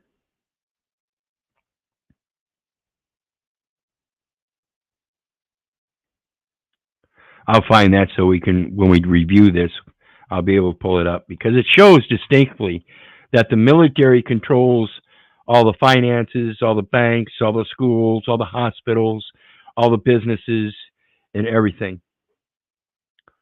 And this one's going to state it. You know, we're going to go over this information and talk about that stuff, but it has a specific list. Organization and operations. In operations carried out by the combined forces of the United States and its allies, policies and plans for military government are formulated under the direction of the chief executives of the governments concerned. Again, that's going to the UN and the International Forum and the Law of Nations and other international treaties, laws, and organizations. This military government that supervises the administration here on the American lands for the United States is one thing. The international venue that they operate under is another thing, and they too are subject, like I said, to that international forum, like the IRC, International Red Cross. In operations conducted jointly by the United States Army, Navy, and Air Force, the planning and formulation of policies for military government are carried out under the direction of the Joint Chiefs of Staff. Remember, I told you I've had communication with the Joint Chiefs of Staff. Pentagon. I don't play games. I'm going to let them know when it comes to this intelligence that they're collecting through these communications. I'm rather intelligent. I'm not going to be prideful and boastful about it, but I'm certainly not going to let the fucking idiocy and stupidity be passed upon me.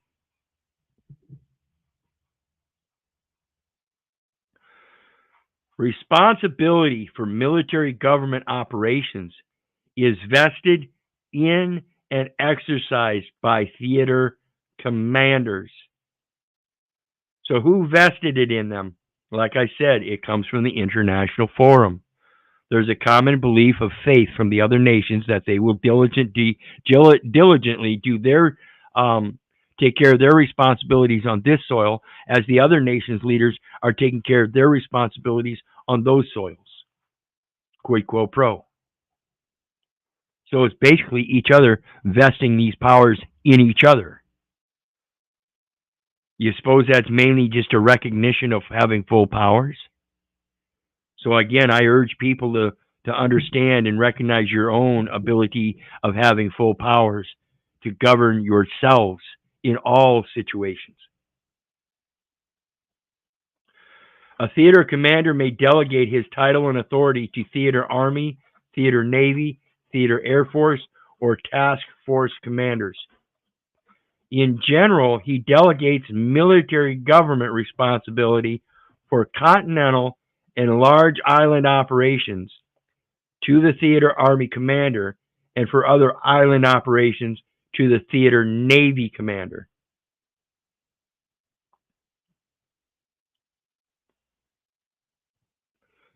Interesting, huh? That falls in a line again, right, with 5 U.S.C. 301, where they talk about the Department of the Army, Department of the Navy, Department of the Air Force, Department of the Marines, and now they've got the Department of Defense, and those are just agencies under the Department of Defense now.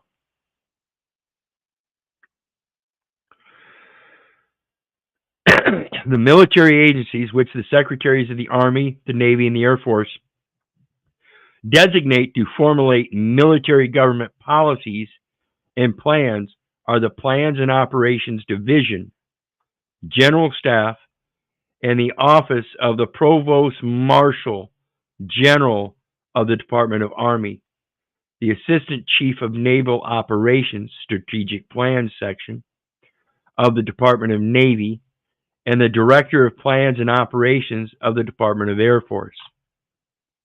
A lot of directions going on, huh? Remember that video on language yesterday, and each one of them's got their own little hand signals? They're giving directions. Okay? The Department of the Army, the Plans and Operations Division, is responsible for preparation or review of military government portions of our Army strategic studies, Army strategic plans, and Army operation plans. The Military Government Division, Office of the Provost Marshal General, is responsible for preparing military government portions of mobilization plans, current training plans, and supporting details of Department of the Army operation plans.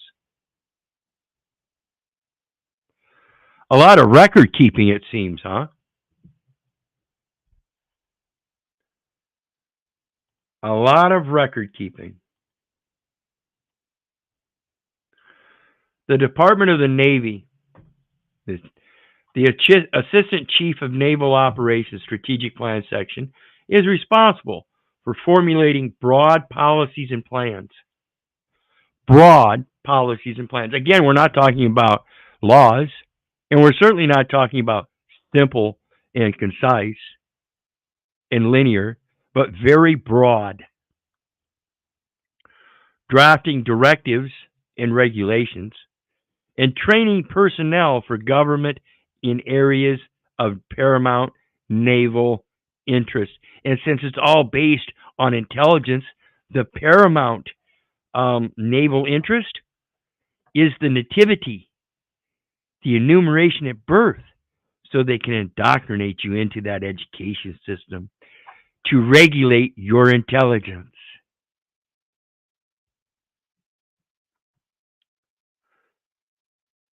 He is also responsible for coordinating with the Department of the Army on matters of joint military government interests.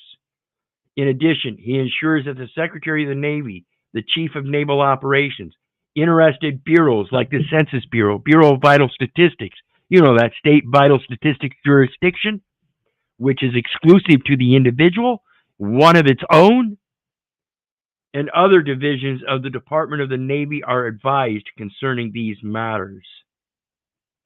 Is that the dissemination of all that information amongst all those agencies? Over 500 of them? Public and private? The Assistant Chief of Naval Operations Strategic Plan Section maintains liaison for the Department of the Navy with other agencies of the government and civilian welfare or relief organization, and in connection therewith is responsible for. And that welfare is the one that catches you. Enumeration at birth, hospitalization, mom's going into labor, and they call it a spell of illness. Wherefore, she discharges a man of her waters, and they create a charging instrument for a man. Formulating policy and preparing plans for the conduct of military government activities. Expediting the handling with the Department of the Navy of military government matters. Remember that subject matter. It's all military subject matter. I don't give a fuck what that officer in that court says. I don't care if he calls himself an administrator or Honorable Joseph. You're a fucking officer, bitch.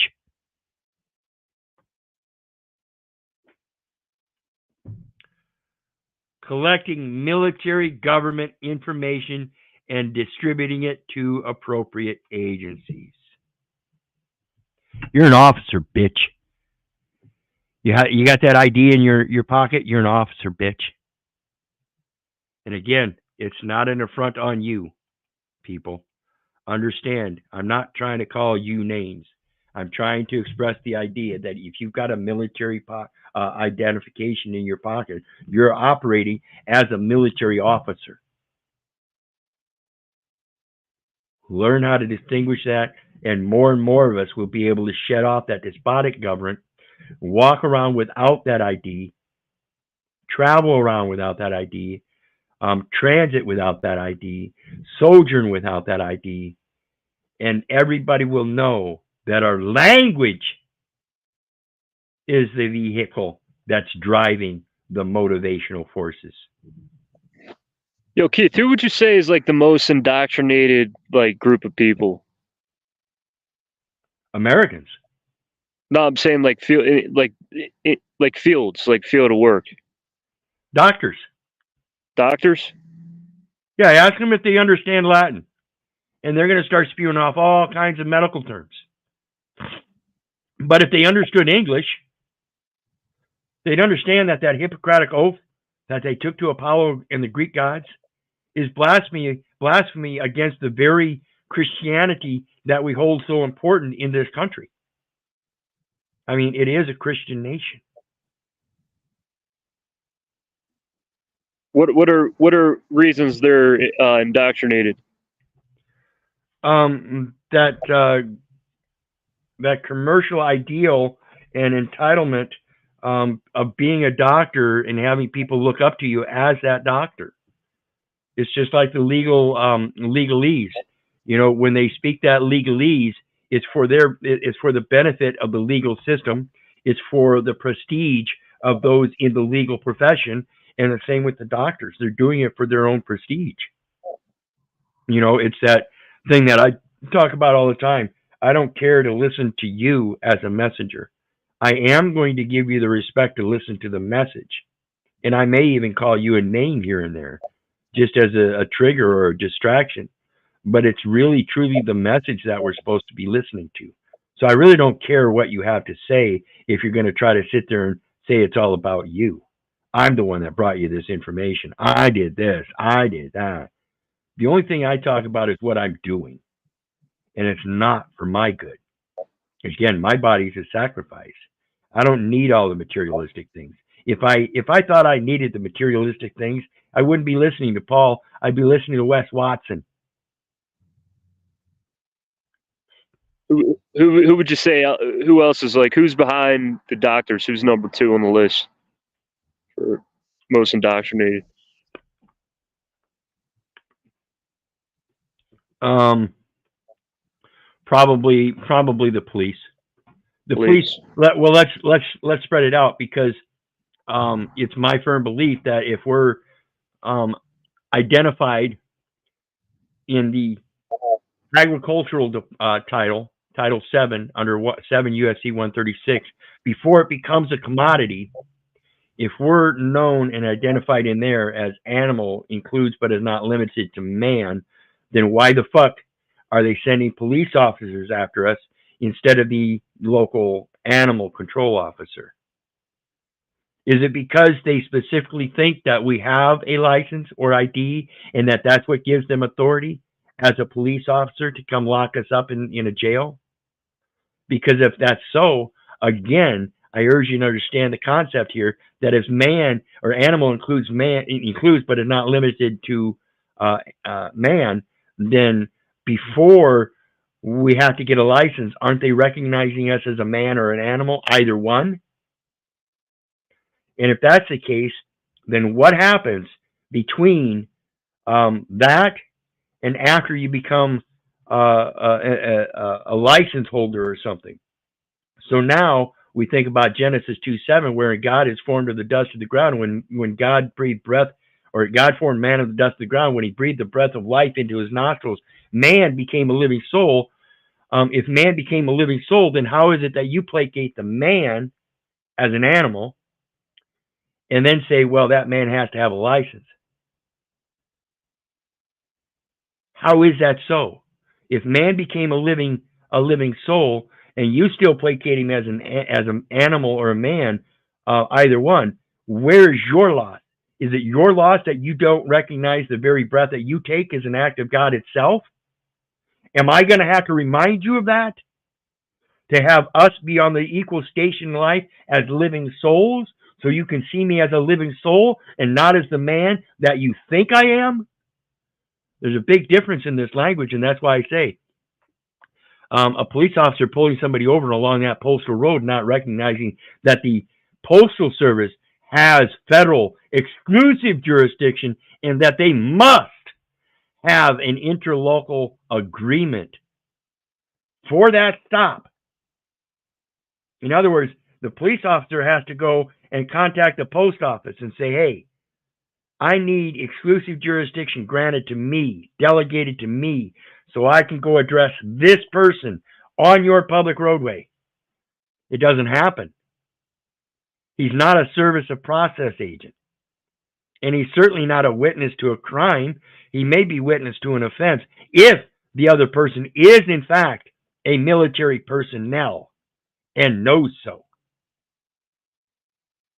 Because if you go pulling somebody over just because they flash an ID saying that they're a resident and produce those charges and give them a citation and run him through that court, doesn't mean that he's in fact a resident, because that is a specific definition. Federal, state, or municipal officer or agent whose resident presence is deemed necessary by the board. Now, despite the fact that I didn't know that for a long time, doesn't clear up the fact that when I got pulled over, the officer didn't know that either. It doesn't clear up the fact that I am, in fact, not a resident, and that by posing that into that administrative court was a false report. Pure and simple. So, back to it. Goes on to say, Department of the Air Force, the Director of Plans and Operations under the Deputy Chief of Staff Operations, is responsible for military government activities of the Air Force. Organization and control.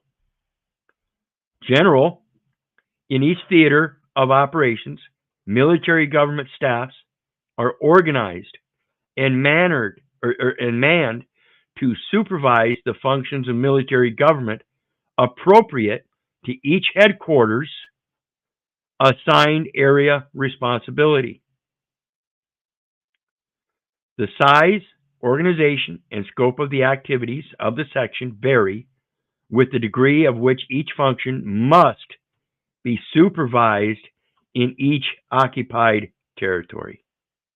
So again, I don't care what kind of civilian authority you think you are already supervised by somebody else. Okay? The degree of control, I don't care if you think you're a fat ass, big old know-it-all, rich ass fucking administrator sitting on a bench. You, sir, are an officer of the military, whether you like it or not. Required, and the only way you can dismiss that is by saying that you're not a resident, by being able to rebut the United States citizen. See, the problem they have on that bench, guys, understand that real quick here.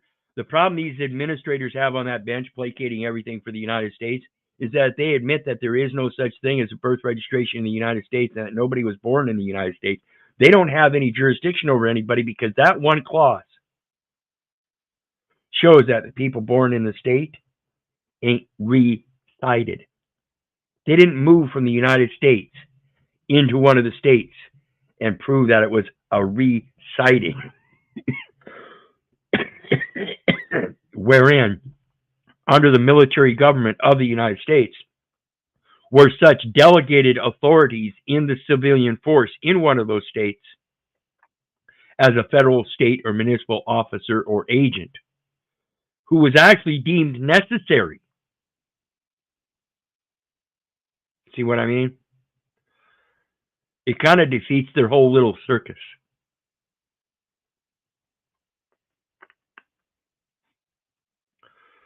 So, back at it.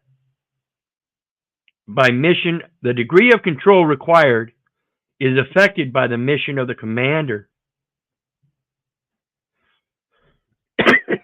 By the mission of the commander. He might have his own little private mission and like to hire his own little buddies, you know, like Tiffany Henyard out there in whatever bumfuck where she's at, one of the suburbs of Chicago. I can't. Tiffany Henry. God dang, I can't remember that. Dolton, Illinois. Dolton, Illinois. And she's placating that the residents better pay me my taxes. So she's in it for her own interests, and it's coming apart on her. I hope that woman spends a long time in prison. The competence of the existing civil government. That's the biggest factor. The competence of the existing civil government. We don't have an existing civil government. Okay? Everyone filling those offices are taking emoluments.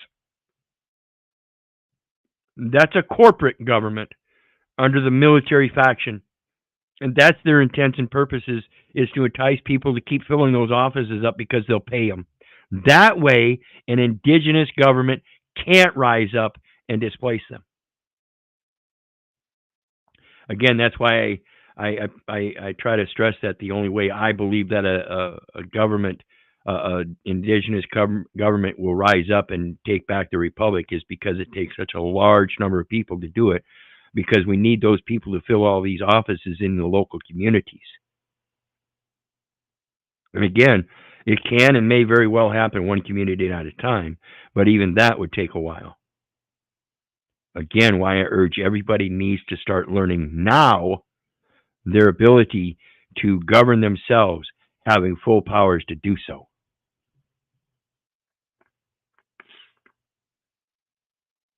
And the economic and social development of the people of the occupied territory. Types of organization. 2 types of military government organizations are utilized. The combat type provides for military government responsibility to be assigned to the commanders of combat units and administrative commands. This type is described below in the discussion of military government in the combat phase. So you got a combat military government. Then you have the occupational military government. And that's why you have occupations, folks. People ask you, what's your profession? What's your occupation? And you start blabbing off the mouth, professing that, oh, I'm an accountant. Oh, so you're in the military. No, I'm an accountant. Oh, so you're in the military. No, I said I'm an accountant. That's what I'm saying. What do you fucking think as an occupation is?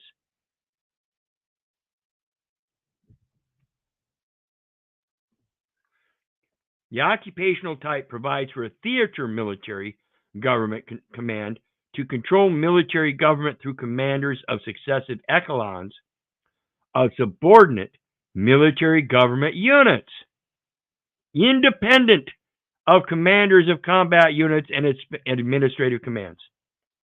And this is why I say that police force, it's privatized, just like the private industry, but it's a standing army, a violation because of the way it stands. And instead of protecting the people like it's supposed to, it has administrative courts that are sitting there saying, no, they don't have a responsibility to serve and protect. How is that economical for the people? It's not. It's economical for their belts, for their wallets, so that they can make $100,000 a year sitting in their fucking police cars eating donuts and falling asleep taking naps and only responding when an emergency call is there or trying to harass people that aren't doing anything wrong. Who the fuck are these people? And why the fuck did you put them in that position?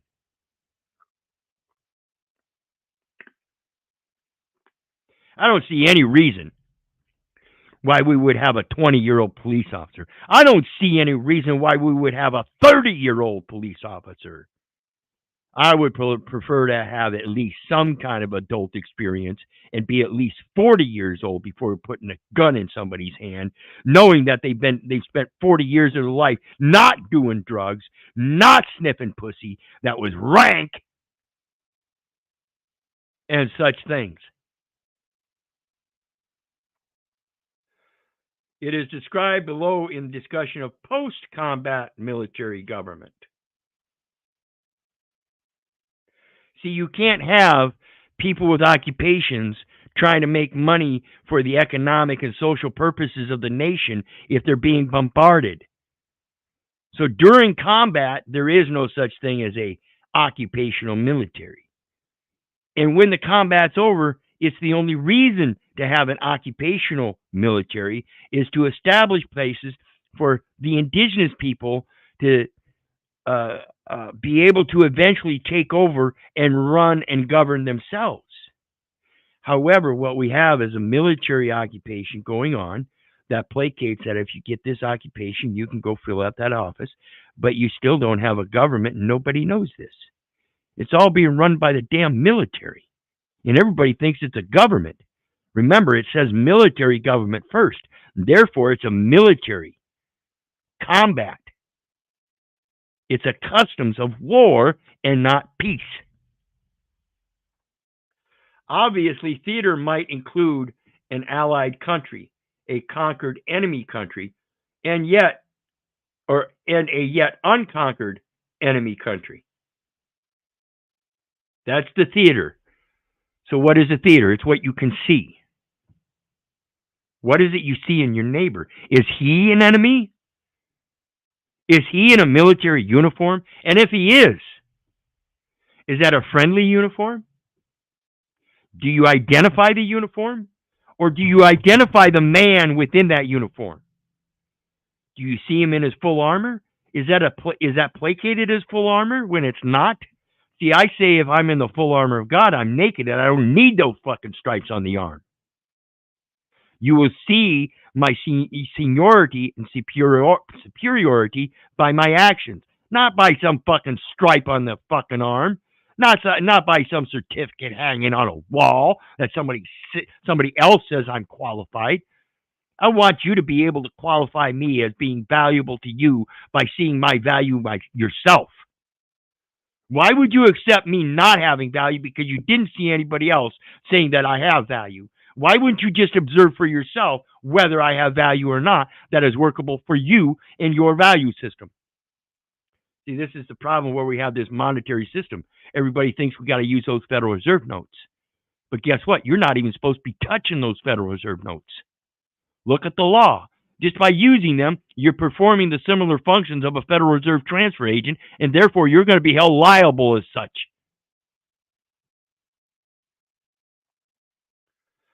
The theater commander determines the type of military government to be employed in any particular territory at any given time. So if the theater commander determines the type of military government, then how are we going to get back to the indigenous government? That's not military. Again, how do we get out from being dependent upon the military government of the United States and become dependent communally, locally, independently, each and every one? Why is it supposed that the only way you can operate in this international venue of trade and commerce mean that you have to have a military protection, and it has to be as a nation, and you can't do it singularly, individually, on your own, with your own common sense, and your own having full powers of comprehending the words being used?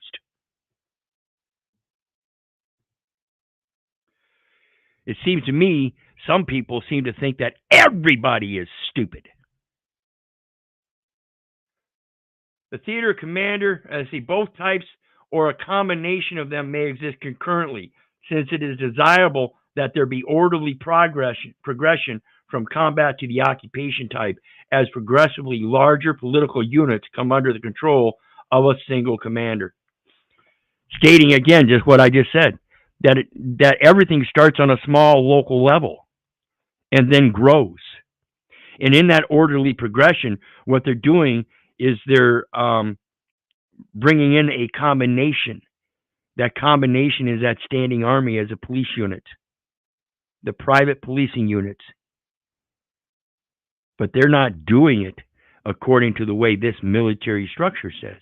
See, they're not confronting each other. Remember, I told you the other day that as a banking system here, those IDs, that's for people that want to tell on each other. That's technically what they're supposed to be doing. They're supposed to be telling on each other. They're supposed to be leaving the fucking civilian population alone, because they understand that the civilian population isn't actually military. But because everything is run under military government, the civilian population is held liable. All you have to do is learn the difference and learn how to slowly remove yourself from those liabilities. How do you do that? By showing them where those liabilities are and who they belong to.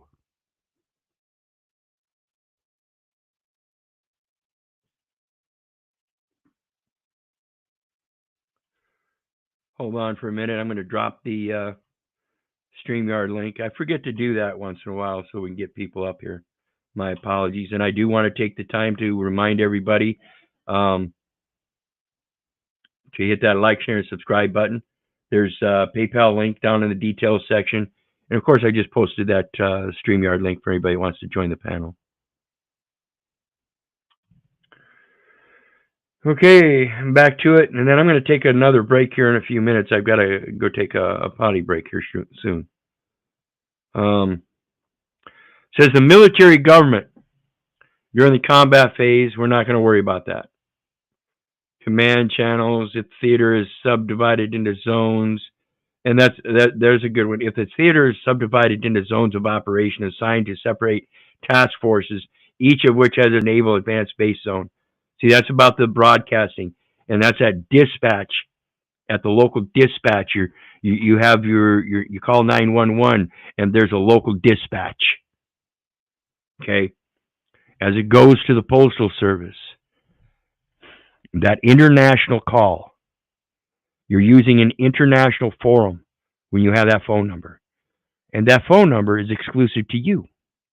So you do have an exclusive jurisdiction through that communication, that broadcast channel. Okay? And that's what they're doing. They're using that broadcasting to call a local dispatch center to have an officer dispatched for an exclusive zone. And it's a transfer, a delegation of power. Presumed, assumed, implied, and otherwise, when in fact it's supposed to be distinct and delegated appropriately through the proper channels. But again, that legal fiction is a presumption of the facts until properly rebutted. You have to rebut that record for what it is, folks.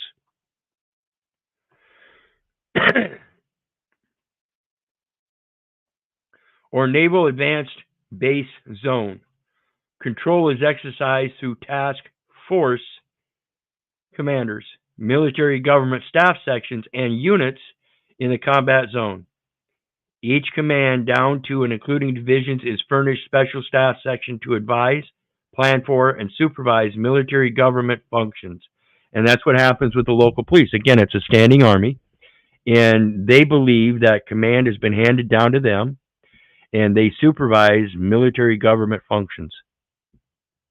It's a military government function to supervise the public roadways, which are built to the standards of military transport, so that they can hold the military's equipment that's going to be transported across those roads. However, see, all those vehicles, they're not really fleet vehicles, even though that's what they're described and function as. Even though the way these policies and everything run down through those channels, that's the way they use them as for those functions. That's technically not the way they're supposed to be used. The administrative and technical services extend their functions to include support of military government activities. Again, that administrative court has that military flag in there because the military stepped in and wanted to preserve that national monument known as a needful place or building for the inhabitants to conduct their business affairs. And the military is maintaining that. And in the meantime, they've got a military officer that is supposed to be acting on behalf of the people and is not. Again, a court of probate has no jurisdiction over the estate of a person who is in fact alive. And this is one simple case that they all should know, and know that nobody has authority over another man, and that aligns with Romans 13, for there is no power that which is ordained but of God. Military government units are made available for attachment to combat units for two purposes: to perform specific missions, example, processing of refugees, and to govern specific political subdivisions, example, municipalities or provinces. I'm going to sit here and let you guys bake on that one now. Municipalities or provinces. Because again, that's what I'm telling you. That mayor works for the government. He is, in fact, the same capacity as the governor and the president. He is the commander-in-chief of that local military zone. Understand that? And I'm going to take a break. Please enjoy the message. I shall be right back.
Okay. Let me look at the comments here. We got. I do want to take a minute to thank everybody for your support. So while I'm looking through the comments, I'll thank everybody, of course. I don't know who all is still here, but I know we had Dean Phillips was here earlier. I want to thank him. We got Channel 3, Kara, Norm Longstaff. Always good to see him. Brown's boy. We've got Rocky Shepard. He's been here with us for a while now. Arpol was here earlier. Lex Animata, David Lee Williams, everybody. I appreciate all your support. Fiery Voice, Disciple the Messiah. Thank you. I'm at Iman. I keep saying Iman. It's just natural. I'm sorry. It's Iman was here. She's still here with us. We've got Warrior of Truth up on panel still. We got Jay down in the chat. Welcome everybody. Moonbug. Hit that like, share, and subscribe. Rebecca, Sally Bay, Rodney Kitley, John Harnack was here. I did drop that link for you if you want to come back up, John. And again, appreciate everybody's support. Zach L. Let's see here. Bear Jew. Greetings. Love y'all. Love y'all. Who was that? Meta, Damsel Medic and Meta the Magi. Greetings. JG, of course. And again, feel free to come back up, guys. So, let's continue on. And now I hope you see that the local government to govern specific political subdivisions, example, municipality, telling us that the municipality itself is a political subdivision, okay? And it's because the municipality is being operated on a Republican Democratic platform as a democracy, and the people have given up their sovereignty and allowed the state to cede their jurisdiction to the United States, that we don't have that republic form of government. It happened almost as soon as he said it. You have a republic form of government if you keep it. And then all of a sudden people started signing all these documents and gave it right up. The documents should have stood. Instead, everybody wanted to get involved and try to improve them. Military government units assigned to a combat unit to perform specific missions usually remain assigned to that combat unit throughout an operation. Military government units attached to a combat unit to govern specific political subdivisions remain attached only so long as that combat unit controls the area, including the political subdivision. So now the area is no longer controlled by a combat unit, but it is still controlled by military personnel through an identification system that placates that you're part of that military. Okay? While at the same time having a domestic political view, supposedly. When the combat unit advances the military government units assigned to specific civilian communities remain in place and pass to control of a higher command. Of a higher command. It doesn't say a higher military command or to the higher military command. It says a higher command. I've always thought a higher education and a higher command that already is the commandments that came forth from that higher creation.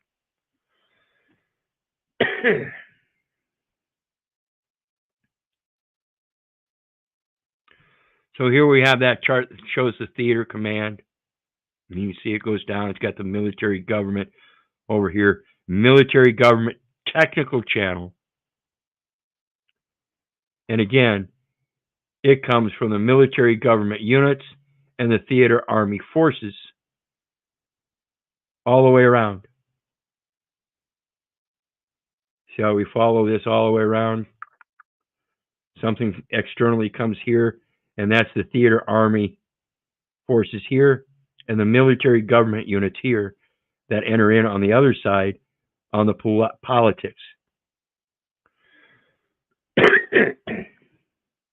Understand military government technical channel, military government, and then we go into the subsections to perform military government functions required by theater policy. So what is politics? Do you understand what's going on here?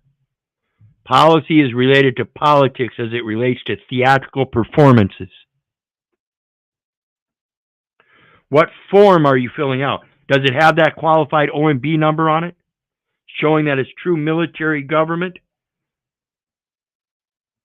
Or is it a mayoral form of government trying to keep you at bay for their benefit without allowing you to rebuild and restructure a republic form of government? See, that's what I think is happening when you placate that you're a resident and the municipality as a political subdivision gets to use that claim against you.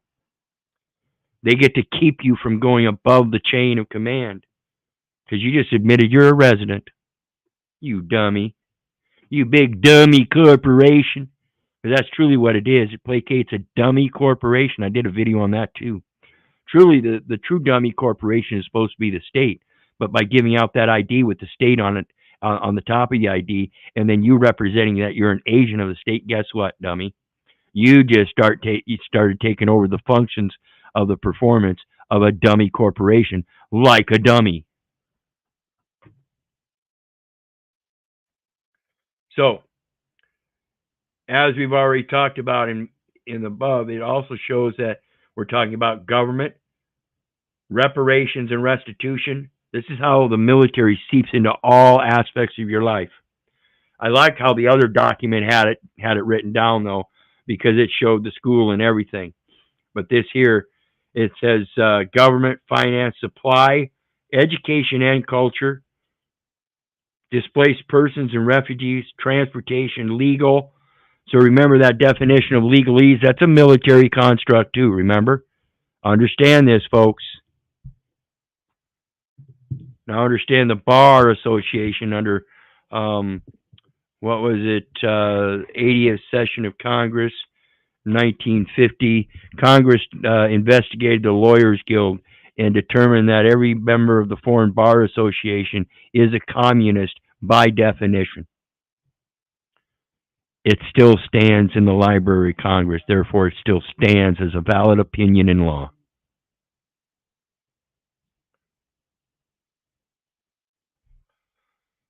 Public health and welfare, public safety, property control, reparations and restitution, statistics and reports, civil communications, that's your broadcasting and transfer stations, your towers, port control for trade and commerce, food and industries, commerce and trade, industry and manufacture, labor, all for your internal domestic agriculture and commodities, public utilities, and then control of commodities and prices and rationing. That's a military term, rationing. You think you think you're going to suffer when you're in a food line? You're already suffering because you're putting up with it. That's what suffering is. You're putting up with something that you don't necessarily need to. And that suffering is the limitation on what you can and can't buy, how you can and can't buy it, when you can and can't buy it, and who can tell you when you can and can't buy it. Because you're using day shit to do so.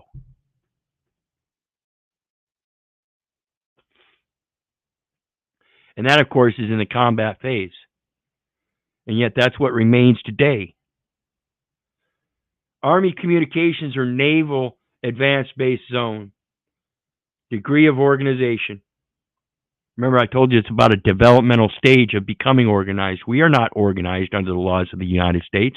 We have not had the proper communications with the Federal Reserve Board of Governors, establishing certain documentation and communications to be able to convey debts. As territory comes within the Army Communications Zone or the Naval Advanced Base Zone, attention must be paid to the greater relative permanency of a military organization in the area and to further development of military government organization. And to what? The permanency? I thought it was to help us become non-dependent and separate individual of the need of that military government. And here it tells us to the greater relative permanency of the military organization in the area and to develop of and to further develop of military government organization. Is that over the indigenous government organization? See, I thought that's what the intent said earlier.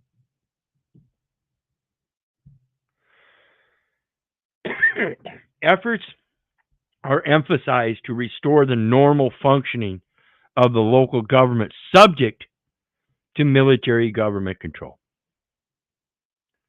Efforts are emphasized to restore the normal functioning of the local government subject to military government control. You heard that right. They're still wanting to maintain government control. So again, like I said earlier,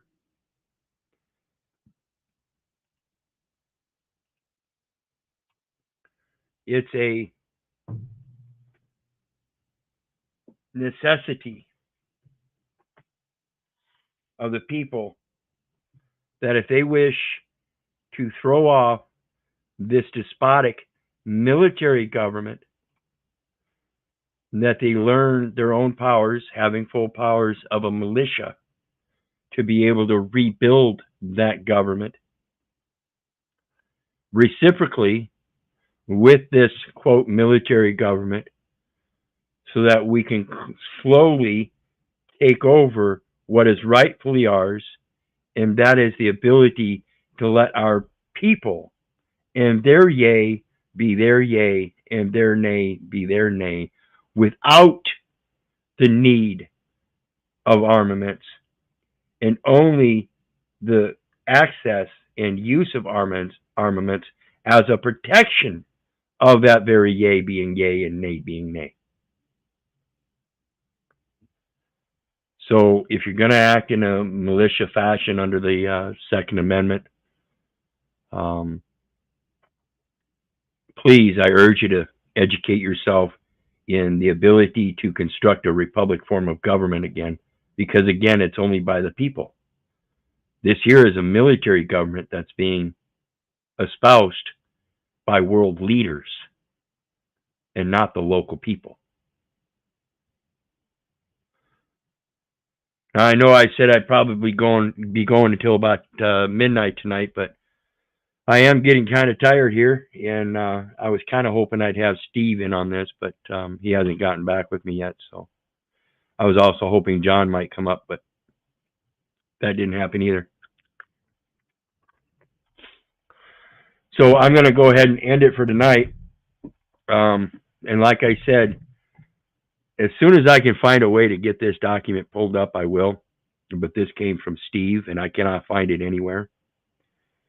So I will have to see where I can find it on the internet. As you can see, it came from the webmail, and there's no link. So I have to find out if I can get it from him, where it's at on the internet. But it is a valid document. Not because it has to be instituted or have an OMB number on it or anything like that, but because of the language and what it's saying. And again, this is the same thing that the system, same way the system operates today.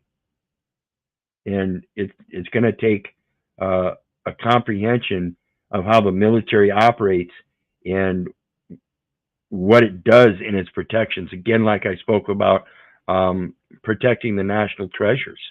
That's one of the inherent things. But where do those national treasures come from, people?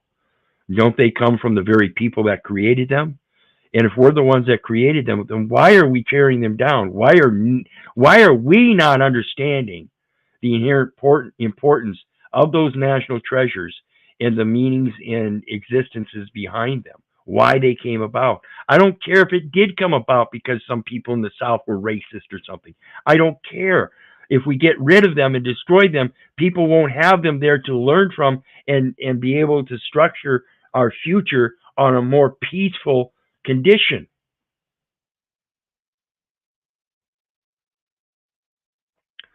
So anyway, we are out. I'm going to give you guys a chance to speak last words on the way out, and I'll let people know tomorrow sometime what I'm going to do here. Like I said, I had another document. I wish I could find that showed a list, and it just literally went down the list and it said administration, civil contracts, public education, local hospitals, the medical society, various different things that the military government regulates and supervises. And it's everything. Everything is covered.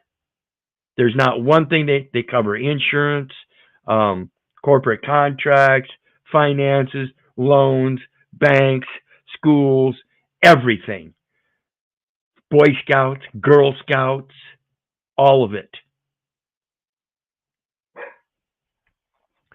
So you guys got anything to say on the way out?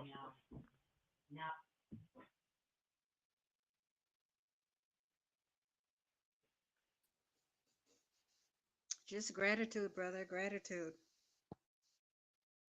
Well, we all know all glory goes to him. You still with us, Warrior of Truth, or did you fall asleep?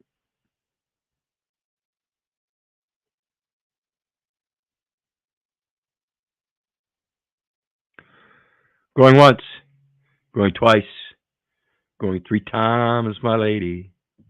All right, well, I want to let everybody know I appreciate you. Once again, you know I love you, but I don't give a rat's ass whether you love me back. And that's to say, I don't care if you hate me or not. So may God bless you. Have a good night. I hope you enjoyed tonight's stream.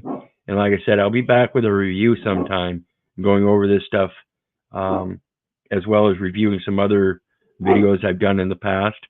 I do have another review I want to bring up here shortly, as well as General Education Provisions Act. I think it was about a 2 hour and 45-minute video on General Education Provisions Act. And I want to do a review on that because, again, that deals with the military schools, the military training, how we're brought up as under the selective service as voluntarily taking upon education after 14 years of age, and mom and dad make us. So think about this. And again, may God bless you, and have a good night, everybody.